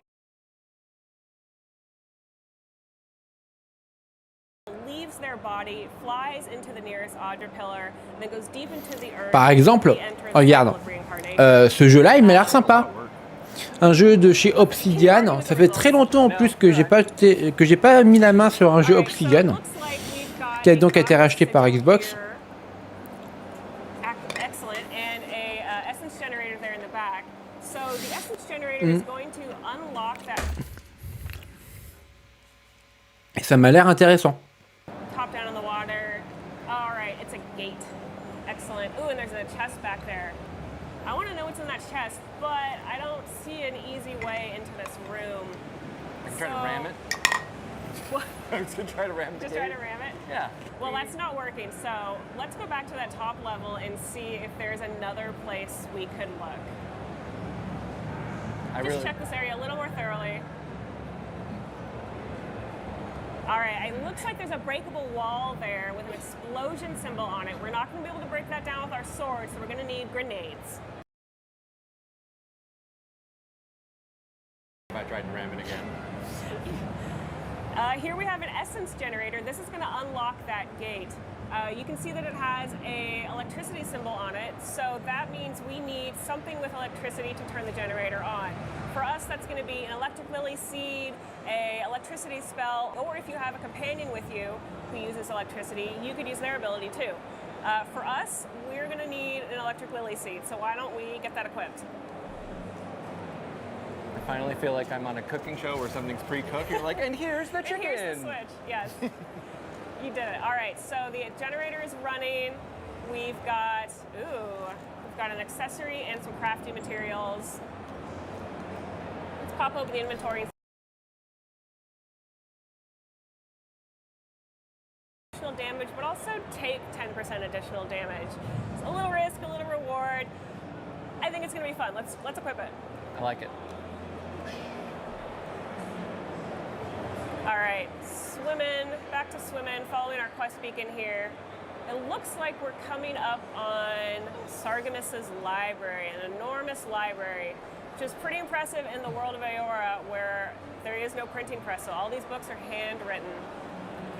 It looks like we also have enemies nearby, so let's deal with these spiders. What do you want to do, Chris? Oh, I'm going to sneak up on them and You're I'm going to get sneak them. up on them. All right. Nice. Quick and quiet. Give me a power attack to that spider. Arcane Veil. Corrosive Siphon. Spread the love around. Oh, yeah. Spiders love the corrosive siphon.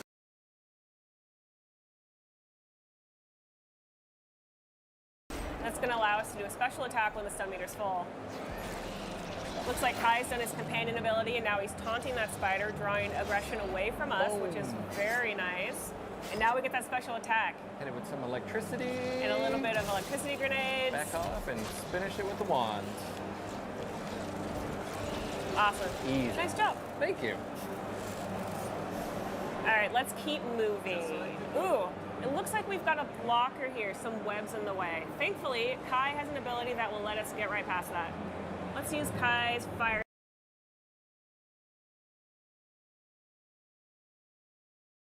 Burn right away. There we go. It's always handy to have a useful friend around. A guy who can do tricks. Yeah, right? He always has a lighter. And, I'm walking around, I run into a web, I'm like, there it is. I got to get Kai. Call him up. He's dependable. That's what we say about Kai. All right, so I don't see any sign of the expedition team, but what I do see are some Zorops and a water beetle. So let's join their party. Ooh, it looks like that damage we did to the water beetle is filled up again because he's being healed.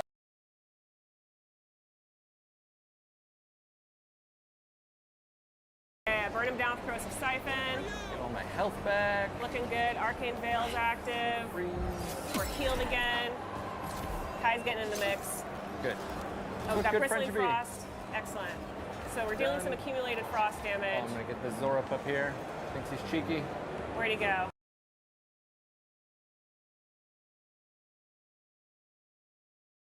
Yeah, the beetle's left. The little beetles. Oh, he's so fast.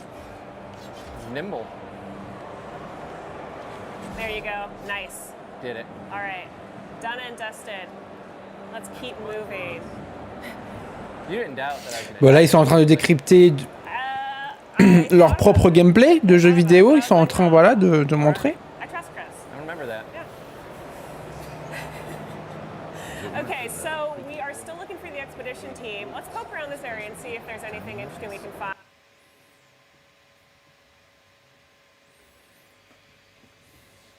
These ruins don't want us to get to.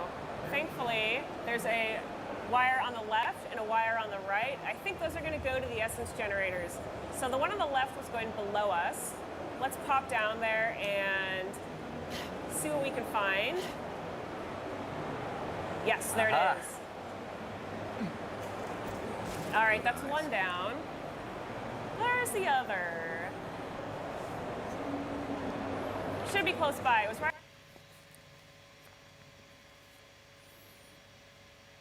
Boom. Nice. All right, with both those sigils activated, the gate is open. We can get our prize from the sarcophagus. Bitter bonding. Let's check that out. All right. All right, 10% of weapon damage restored as health. This is going to be super helpful for us as blood mages. So as we're doing damage, we're going to get a little bit of health back. That sounds fun to me. Let's equip it. You got it.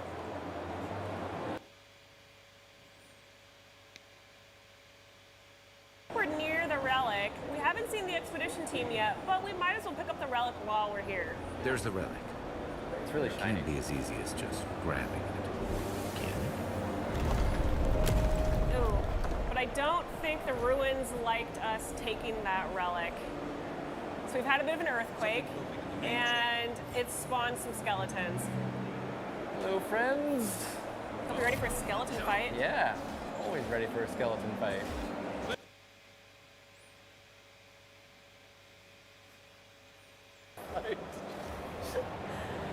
Kai's doing some help for us over here. Excellent. I think we've got some rangers on the left. We should deal with them right away. Yeah, they're going to be no fun. Raining arrows down on us. All right, that's one down. Tower attack. Oh, a grenade nice. as he jumped. Nice. That was stylish.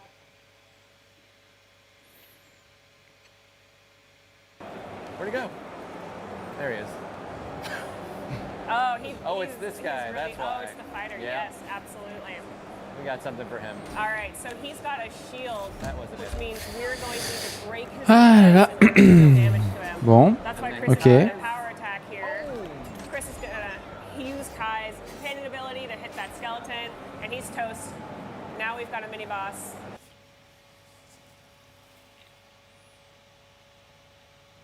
Hard, and he has a very extensive range, so we want to stay. He did get me a few We times. want to stay out of his reach.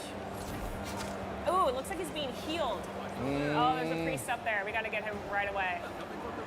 We're gonna get you. Arcane Veil active. Corrosive Siphon. Melting you down. No more healing. Fort petit Melt down that Done with priest. that. Excellent.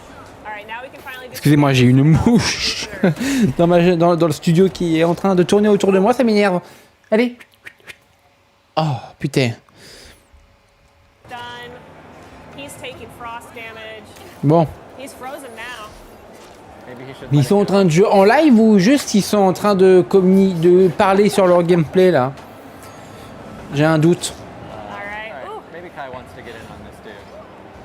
Kai, give us a hand. Oh, and Kai finishes him off. Thank you, Kai. Such a good buddy. Well, we still got a few more skeletons to mop up. All right, hit him with.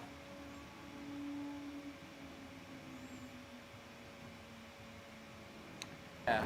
Some damage on him. All right, I have to stop messing around. One Oh, moment. Chris. One moment. There you go. Get First that and health back. Oh, it didn't work. I got potions. All right. Resorting at? to a They're over potion. here. I can't believe it. I know, it's the first time all day, too. All right, there's the ranger.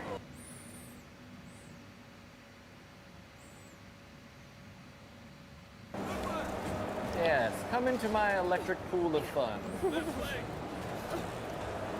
You, sir, I've had it with you. Yes. Bristling Frost does it again. All right, Kai, I need some help. Thank you. Thankfully, And Kai's again.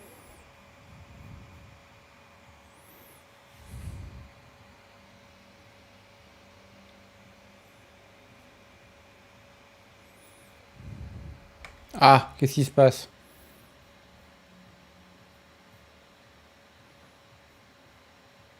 Est-ce que c'est leur côté que ça bug? so we can keep going. Ooh, it Ah, c'est bon, looks c'est like revenu. that earthquake caused some roots to grow and this area to flood, giving us a new way out. Les aléas du direct, hein, que voulez-vous? Our quest has also updated. Go back to the Oracle and say, hey, I got your relic, and see what he does with it. Or we can continue looking for the Adherent Expedition team, which we still have not found. And it's looking like one of our quest beacons has turned into an area beacon. It's that little circle inside the larger mini-map circle. That means there's something more to find in this area, so we maybe need to look around. Hey, I see a purple crack in the floor. There it is. What's that? Yeah, what's that? Let's crouch down through this sneak through ivy. I bet there's something back here. Ooh, a hole in the floor. Perfect. Kai does not like the vibes. Oh. This It looks doesn't like look it. good. No. Not Looks at like it all. might be the Yadiran Expedition team. Oof, this is Yeah. awkward. Yeah, that's the Expedition Leader's Journal. That's too bad. Well, we found the expedition. Looks like they've only been dead a few hours. But how did they get in here? They can't have come the same way we did. We swam here. What's stranger is there's not a scratch on them. No sign of what killed them. It's like every member of the expedition team just collapsed. Looks like we passed this intellect check, so I want to select this one. They didn't get locked in here on their own. The Oracle put them here. We're using our big brain. Problem solving. That's right. Here's an idea. This temple is full of old animancy equipment. Could he be building a giant animat? I've heard of those, but I've never seen one. They're suits of armor brought to life by bound souls, right? The Oracle couldn't have put the expedition's souls in the statue of Aethys, right? Let's go ask him. You're gonna do the crack? Try. Oh, I can't do it either. yeah. Whatever the Oracle has planned for that relic, and for us, it can't be good, Envoy. Aethys is a dangerous god associated with Eora's bloodiest wars, and he recently killed thousands of people in Deadfire. Now, Les amis, on se retrouve à 18h30 pour un récap de la semaine. C'est une petite vidéo de moins de 6 minutes, mais en tout cas, je fais un récap des grosses annonces de toute la semaine confondues, de toutes les conférences confondues. Il n'y a pas PlayStation, il n'y a pas Nintendo, donc ça va être très rapide et je vous donne aussi mon avis dans cette vidéo qui sort bientôt aujourd'hui, là, à 18h, 18h30. Voilà. Animancers are soul scientists. They use essence, or the stuff that souls are made of, to enact great magical works in the world, but also a lot of tragic stuff. So let's go talk to the Oracle and see what he has to say for himself. He's got a perfectly reasonable explanation. He seems, you know, It's gonna be on the up and normal. up. Yeah. These are things that people do. You have been gone some time. Do you carry the splinter of Aethys? I found the bodies of the expedition team in your workshop. Did you kill them? Ah, I did not expect you to be so thorough in your explorations. Nevertheless, I am impressed. As to whether I killed them, well, that is a matter of semantics. Does death occur the moment the heart ceases beating, or when the soul is broken upon the wheel? In one sense, then they are quite dead. In another, they remain very much alive. In either case, they have entered a state of change, and the impetus was mine. Let's see. It looks like we passed this perception check. You're gonna put their souls in your statue, aren't you? Yes, you and you alone see my purpose clearly. You see, I have given them the opportunity to be part of something larger than themselves. With your help, I shall give them a new commission. To prosecute the redemption of a god. How do you expect to redeem Aethys? Do you carry the relic I asked you to collect? I do carry it. We do. Excellent. The relic you have retrieved was stolen from Aethys' body. He is bound to it, or it to him. And before the events at Ukaizo, he would speak to me through it. He speaks to me no longer, but I believe he resonates with the splinter yet, as I do. If I am correct, when it is placed in the statue, the magnifying power of the Ardra will draw him into it, and he will be trapped. Locked into the reliquary with a chorus of furious souls acting as his conscience. He will finally begin the work of making right all the wrong he has done. All that is left is for you to place the splinter into the statue's chest. Will you do it? I mean, we could just give it to him and he could go up there and What do it. do you think? We've got to go up there and do it too? I want to do the cool stuff. Okay. Yes, I will put the relic in All the right. statue. I want to see where this is going to go. Once you have placed the splinter into the statue... I'm just saying he could go up there and do it. Like, He's 600 years old. Give him a break. He's got brittle bones. All right. All right, guy. This time I'll bring it up there, but next time... It's your turn. Yeah, you're going to fight the skeletons. All right, let's hop up on the scaffolding. Get the relic in there. Nice. There we are.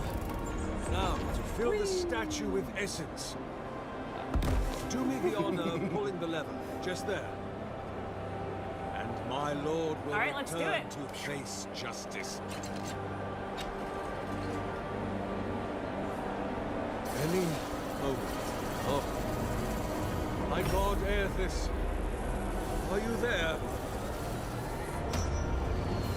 No. It's not working. How long was he working on this again? A few years. Oof, this is going to be awkward conversation. Yeah, let's see what he has to say. My lord Aethys has not returned. Something is missing from my design. Something I did not account for. It must be the chime. Without its ringing, he cannot hear the statue's call. My cousin, will you join my holy work and lend your chime to the cause? So this chime that Sargemus is talking about is unique to godlikes. Only godlikes have a chime. It's what the gods give them before they're born to mark them as their own. As a godlike of Aethys, Sargemus has a chime given to him by Aethys. As a godlike of an unknown god, we also have a chime. So what he's essentially asking us is, will you give up what makes you special and die for my experiment? And at this point, we have a few options. We can say, sure, Sargemus, I would love to die for your statue. Or we can try to convince him that actually he should die. As a godlike of Aethys, Aethys is probably going to want his chime and not mine. Or we can attack him. I kind of want to attack him. You want to attack him? I want to attack him. He's got a glowing sword. I want that sword. Yes, we've been too nice to him today. There's nothing to fear. You won't feel a thing. Give him a moment to get settled. Ooh, he's fast. He is fast. See, he's just acting like he's old. He's not that old. Building up some good stun. I'm a little out of breath. Ooh, I'm out of breath. Sir, please stop. Kai doing some work. Ah, I'm okay. no. All right, second wind is activated. Second wind. We're up. See, still not a death, Down but not out. Not a death. Bristling Frost activated. Let's just do some There we frost go. accumulation, Arcane Veil, and Corrosive Siphon. Nice. I will take some of the aggro. Kai's using his companion ability. Now he's drawn the aggression. That's going to be really helpful for us. Grenade action. Little power attack, grenade. Boom. Kai gets that. Oh. Perfect.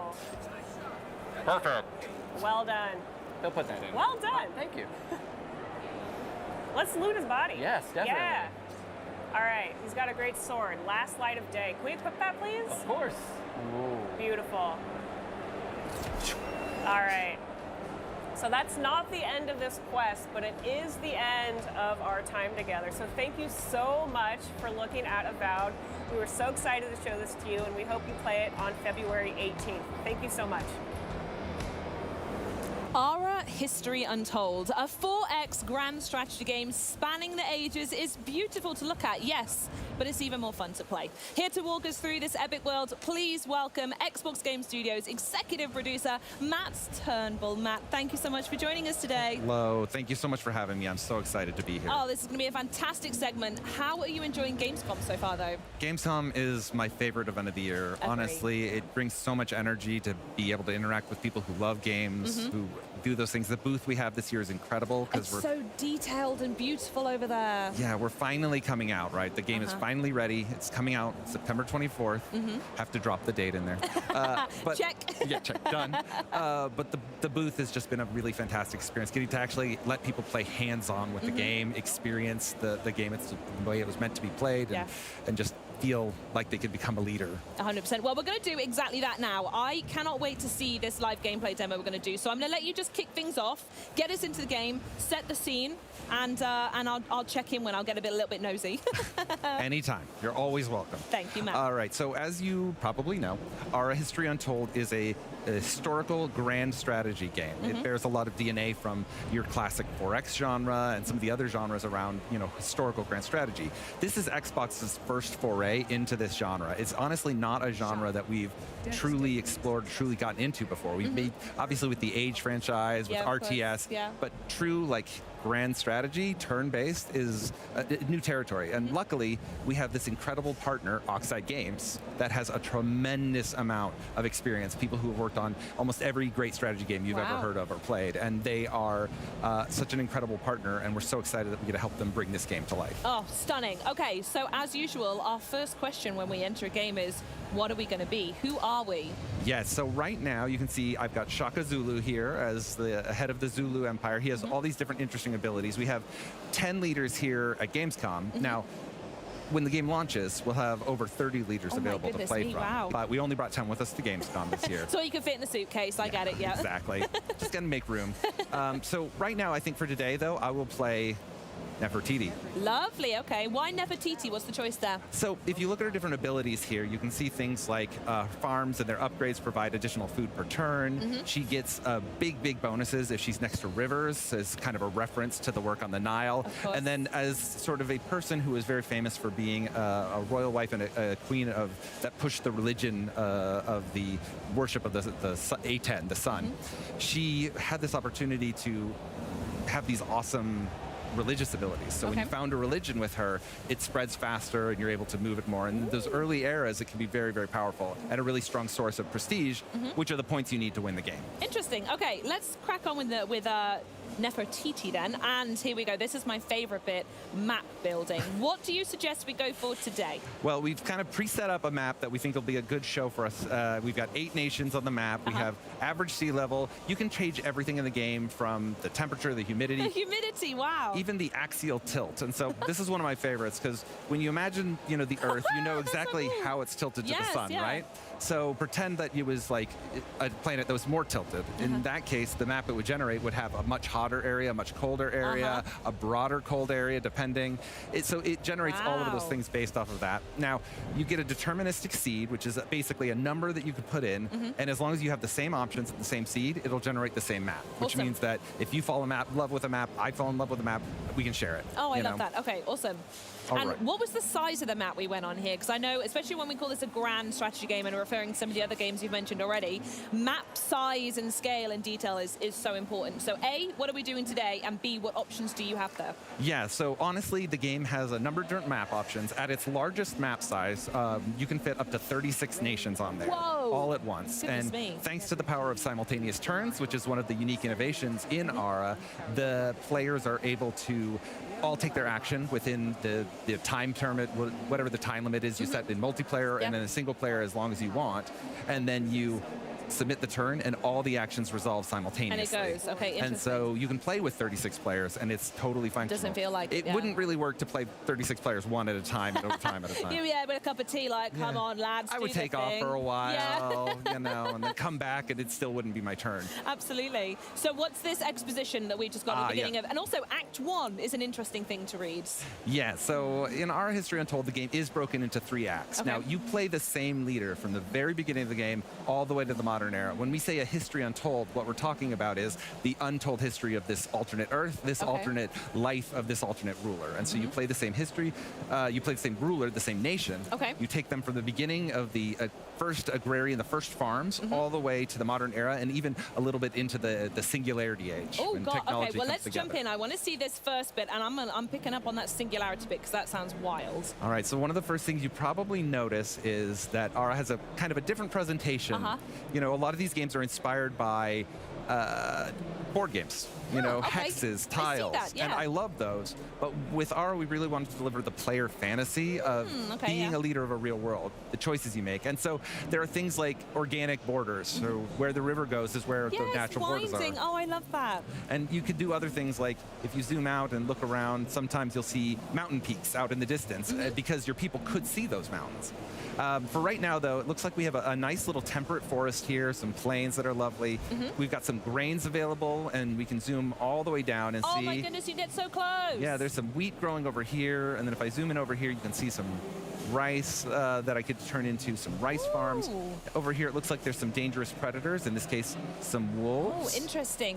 Okay. What are they? Do they move freely around the map, or would you go to engage them over there? So you have to hunt them in order to be able to take advantage of this area. Luckily, in the early areas, I have this scout, which is a unit that can go out and do some great stuff. So I'm going to send my scout there. Oh, wow. It zoomed. You can see how with simultaneous turns, they haven't made their full move, but they've indicated where they'll go. Interesting. Okay. One of the fun things about simultaneous turns is you can cancel orders at any time. Oh, wow. And so the game has the depth and complexity of like a grand strategy game with layer after layer after layer.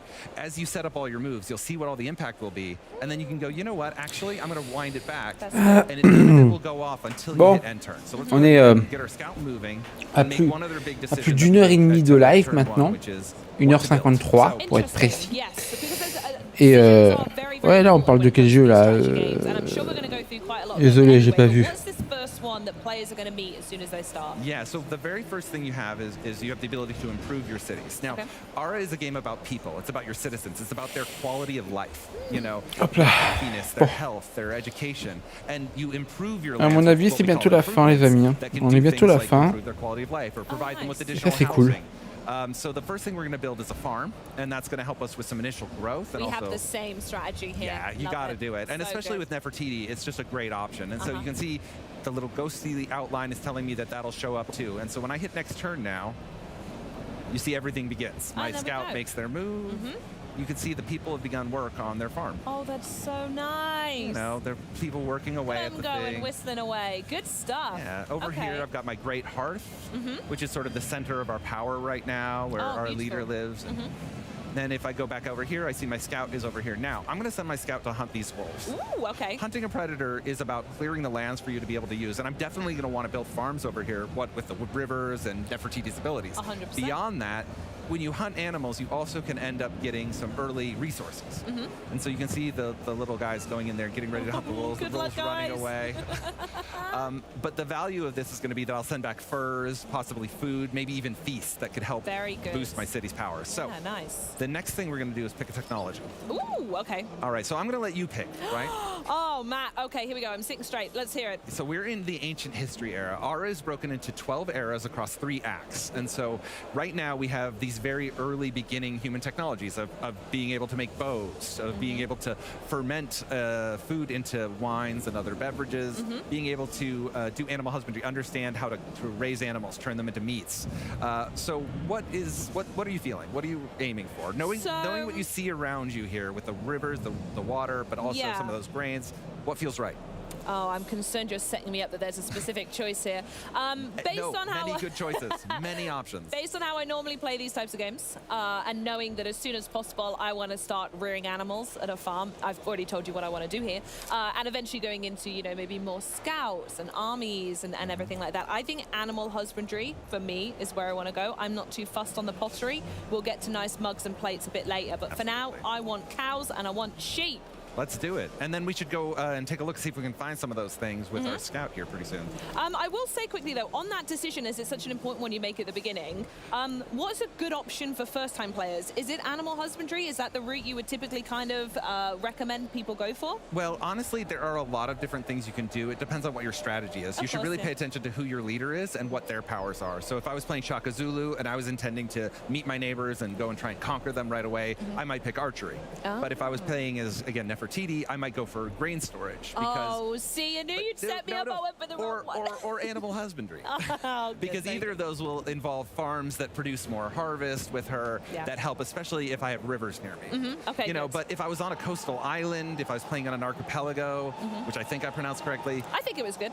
Close enough. Yeah, that's what I would say. I would maybe go for rope making, which can help you get early boats and those types of things. Good, nice. All right, so we still have our scout idol here.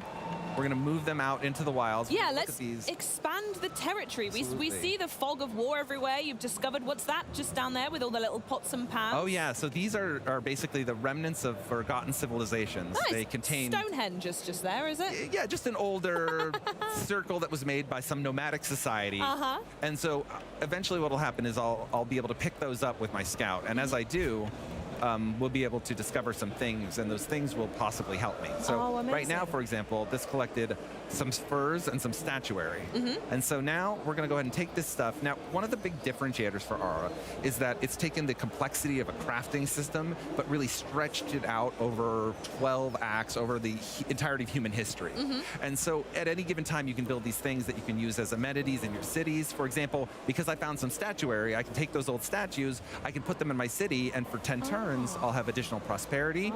And if I had any culture improvements, like say a library or more like a museum or something, or an artisan studio making those pots and pans, there we go, they would get a bonus as well from the being inspired by the beautiful statues. So I'm definitely going to equip that now, and it's going to, you can see it's going to raise the quality of life of my citizens, and then I'm going to continue to build. Now, I'm also going to go ahead and, money talks, right? It does indeed, Matt. Yeah, so you can always get more wealth, and if you get more wealth, you can use it a bunch of different ways. Yeah. One of the ways is you can rush production. I can throw money at the problem. So you can prioritize things in the heat Bon, of battle. ça parle beaucoup. Encore une fois, ça explique beaucoup de choses sur la mécanique du jeu, sur comment étendre son empire, dans le jeu, les mécaniques, les gameplays, les inventaires, les personnages, tout ça. C'est pas inintéressant, mais bon. Ça méritait d'être un peu plus court quand même. Hein. Il est bientôt 17h. 17h moins 1. 2 heures de live.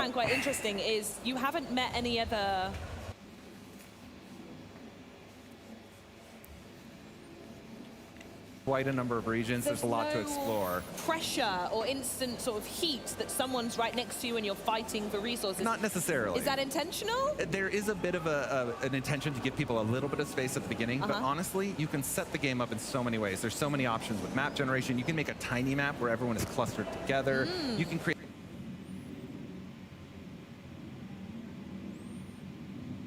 that really benefits that. And if you zoom in here, you can see our farm. Wow. When you build improvements in Aura, they sort of expand to take the space you give them. So this is a farm. Ouais, c'est intéressant. Ouais. Ridiculously spends a lot of time in every game making things look nice. It's got little paths. It fits to the borders. It's lovely. One of my favorite ways to honestly play is when I'm building a farm. The reason I chose this region is because I like big farms. I like them to stretch out, and I know I'm going to build a farm here with this grain. Of course. I want to make sort of an agrarian district along the coast here, so there'll be a bunch of beautiful coastal.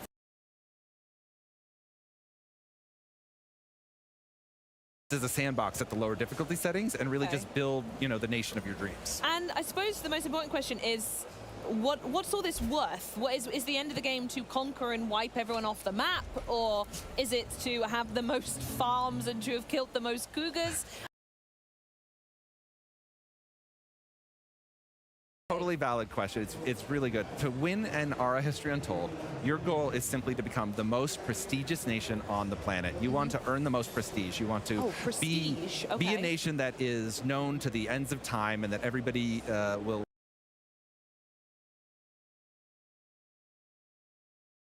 many different ways. Everything you do has some form of an impact. For example, right now, most of the prestige I've earned is from the quality of life of my citizens. I've been providing them good goods. I've been farming, making sure they have enough food and everything. And because of that, I've been slowly earning prestige over time. When I was to create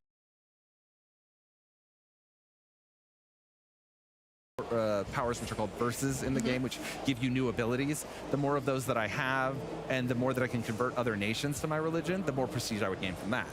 And you can do it through military, you can do it through commerce, and I love the idea that there's someone making notes going, I'll give you a point for that. That was a good decision. Yeah, you can have this prestige. Yeah, you can fine. have this. You're a little bit more well known now.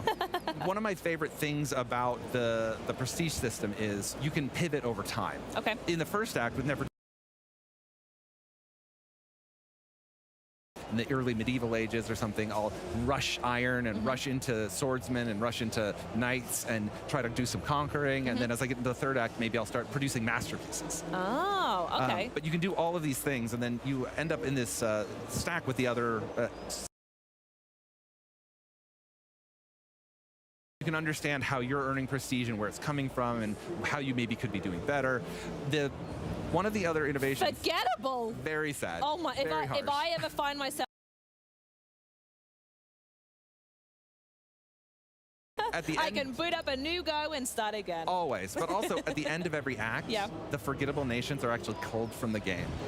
It is a unique feature in Aura that allows the game to sort of consolidate the world, make the super. So when you get to the third act in an 8-player game, for example, you'll have 4 players, the superpowers. They'll all be what's left, and everything else will have been kind of forgotten to history. In Act 2.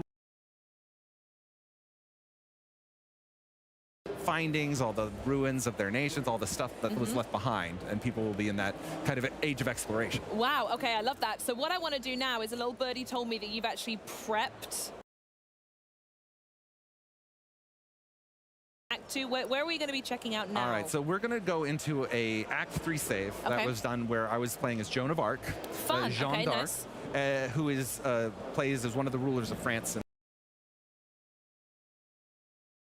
So, you know, with launch, we're launching with Otto von Bismarck to rule Germany, of course, because we're here at Gamescom. But if you buy the deluxe or premium edition, you get the leader pack that includes Hildegard von Bingen, who plays completely differently. She's a very famous nun from the ancient German times, and she brings a totally different play style than Otto. Oh, okay, interesting. I've got one other thing to show you, and then we'll jump right to that, I okay, promise. right. Ooh. So we've met a tribe. This is okay, an event.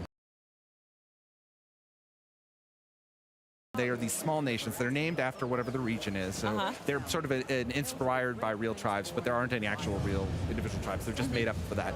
And then inspired by real life, actual events in history. So in this case, there was a founding myth, and they attributed it to 2 different things, and they actually had this fight about what was their founding myth. So we've took narrative inspiration about that and created this one, where now they're asking you, should you do the Beastborn Prince myth for their society? What do you want to record in the annals of your great society? Wow, okay. Or the foreign. Both wrong, and now you get more religion spread, but then you deteriorate the relationship. Here, this costs stone for you to be able to build out the prince myth and create the statues necessary. In this one, you need timber to be able to do the things in the woods to kind of show off what the myth would be. And in both cases, you get prestige, but it's about what you have to spend. Yeah. So what would you like to do? Do you like the My own book here. You're doing it. Tell him to go away. It's fine. I can see it has a detrimental relationship That's effect, okay. but it's fine. This is my world, and they're living in it. It is now the book of Charlieism is written, and yes. we have that. And unfortunately, this will mean these tribal warriors might be mad at us. These guys.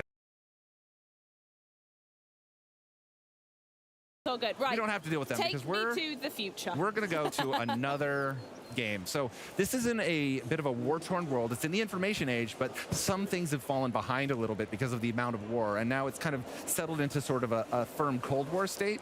But you'll see of industrial, of modern, as well as. I cannot wait for this. So you can see right here, there's a farm that's a little bit different, and we'll zoom out. Whoa! That's so different. Look at that. And that is the city of Paris. You can see the old city walls that were built up in medieval times are still there because you wouldn't see those knocked down in real life. You can see different buildings and improvements. If I zoom out further, you see the world's been much more explored. And absolutely. You can kind of start to see it from, that airplane. Triumphs take up an entire region and build housing around them. This is the amphitheater of El Jem in Tunisia. It is this incredible coliseum that was built by the Romans in the ancient times that provides a lot of different benefits to your society. It's glowing as well. Oh yeah, our triumphs, we always throw a little bit of a sheen on them, a little bit of magic. Gorgeous. And then if we move around, you can see there's some horse track there providing some value. The way, how close you can get down with a camera, I'm in absolute awe. Oh my goodness me. This would be what a wheat farm. a stone pit that's currently producing iron. Nice. So this is sort of an industrial mine, and you can see the industrial diggers there. And then you can always go into your nested tooltips and say, okay, iron, what do I use iron for? Oh, I know, I use it to craft telescopes or steel. What do I use steel for? I need steel for a lot of things. I'm going to be using that steel to make a toilet. Metal pots, indoor toiletry, different things that I can use as amenities that I can use to collider. Oh, or I would need these machine parts if I wanted to craft the SRS 8000, which is one of the world's largest excavators that was ever built. I want one of them, please. Yeah, you know, just one of those. God, there's just no point where you're not informed of the decisions you're making, and you can really take time with it because you know as soon as you're done. Yeah, absolutely. And you can delete the bits and pieces along the way and make it good. Yeah, and you can see the city of RJ still has some military units in there. It also has some interesting things. There's a triumph here. I think we have the Statue of Liberty. We have a lighthouse there leading our ships into shore. There's just a lot going on everywhere you look. There you can really zoom in and is. see. And now it looks complex because it is. This is We've tried to create a lot of things like those nested tooltips, and of course the Encarta, we brought it back, that show you all of the different ways to play, all the different supplies in the game, the people you can find, everything else. So. Oh, that's so good. And it feels like a juxtaposition to say it, looking at the screen we're looking at here, but this demo and any other elements that you want to very briefly talk about now before everyone dives in? I'll just show you this little airplane. Yeah, okay. There it is. As the world continues, as it grows, there are all those details. You remember those wolves we saw in the ancient era? Now it's replaced by ATVs and airplanes and hot air balloons. The natural evolution of a wolf. Exactly. Yeah, wolf, that's it, airplane, and then Tyranids. And Tyranids, yes. I love those whittle Tyranids. Oh, amazing. Matt, I can't thank you enough. This game is firmly on my download queue. I cannot wait to check it out, and I love that you've come here to talk to me about it. Have you had a nice time? I've had an incredible time talking with you. I love talking with people who love this genre, and I've had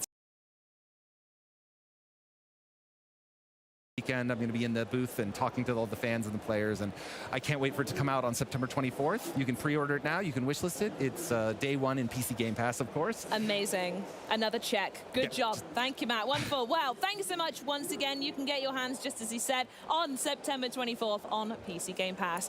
But we're nearly ready to wrap things up. I'm going to show you one more trailer from the show. It's a sequel of epic side-scrolling proportions.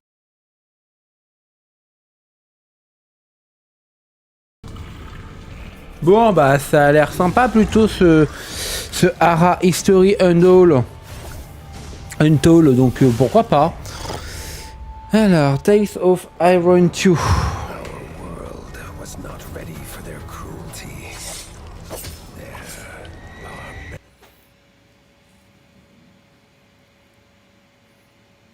On est bientôt à la fin, les amis. Hein.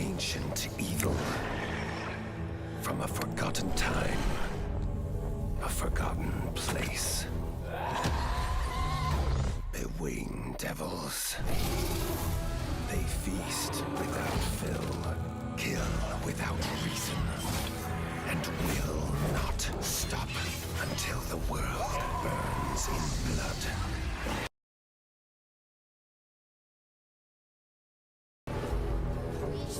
Fight fire with fire, they say, but one rat can brave the blaze.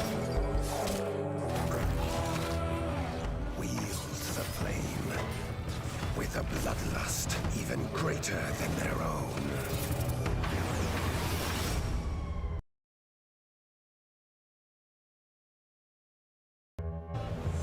Oh, just so many great interviews on this stage the last 3 days. We've just had a blast, haven't we? It's been so good, Bex. And remember, with Xbox Game Pass and Game Pass for PC, you can get new games on day one like Call of Duty Black Ops 6 on October 25th, play some of the biggest games of the year, and unlock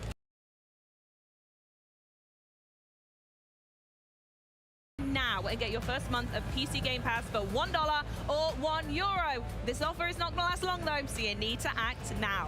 So until next time, thank you so much for watching und auf Wiedersehen! Auf Wiedersehen!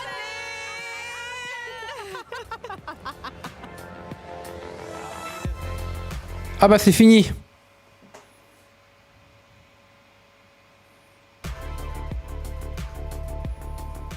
Ah bah c'est bien plus court que d'habitude, dis donc. Et ben voilà, j'espère que ça vous a plu cette semaine 100% Gamescom 2024. Et moi ça y est, demain je suis en off pour me détendre, pour décompresser de cette semaine complètement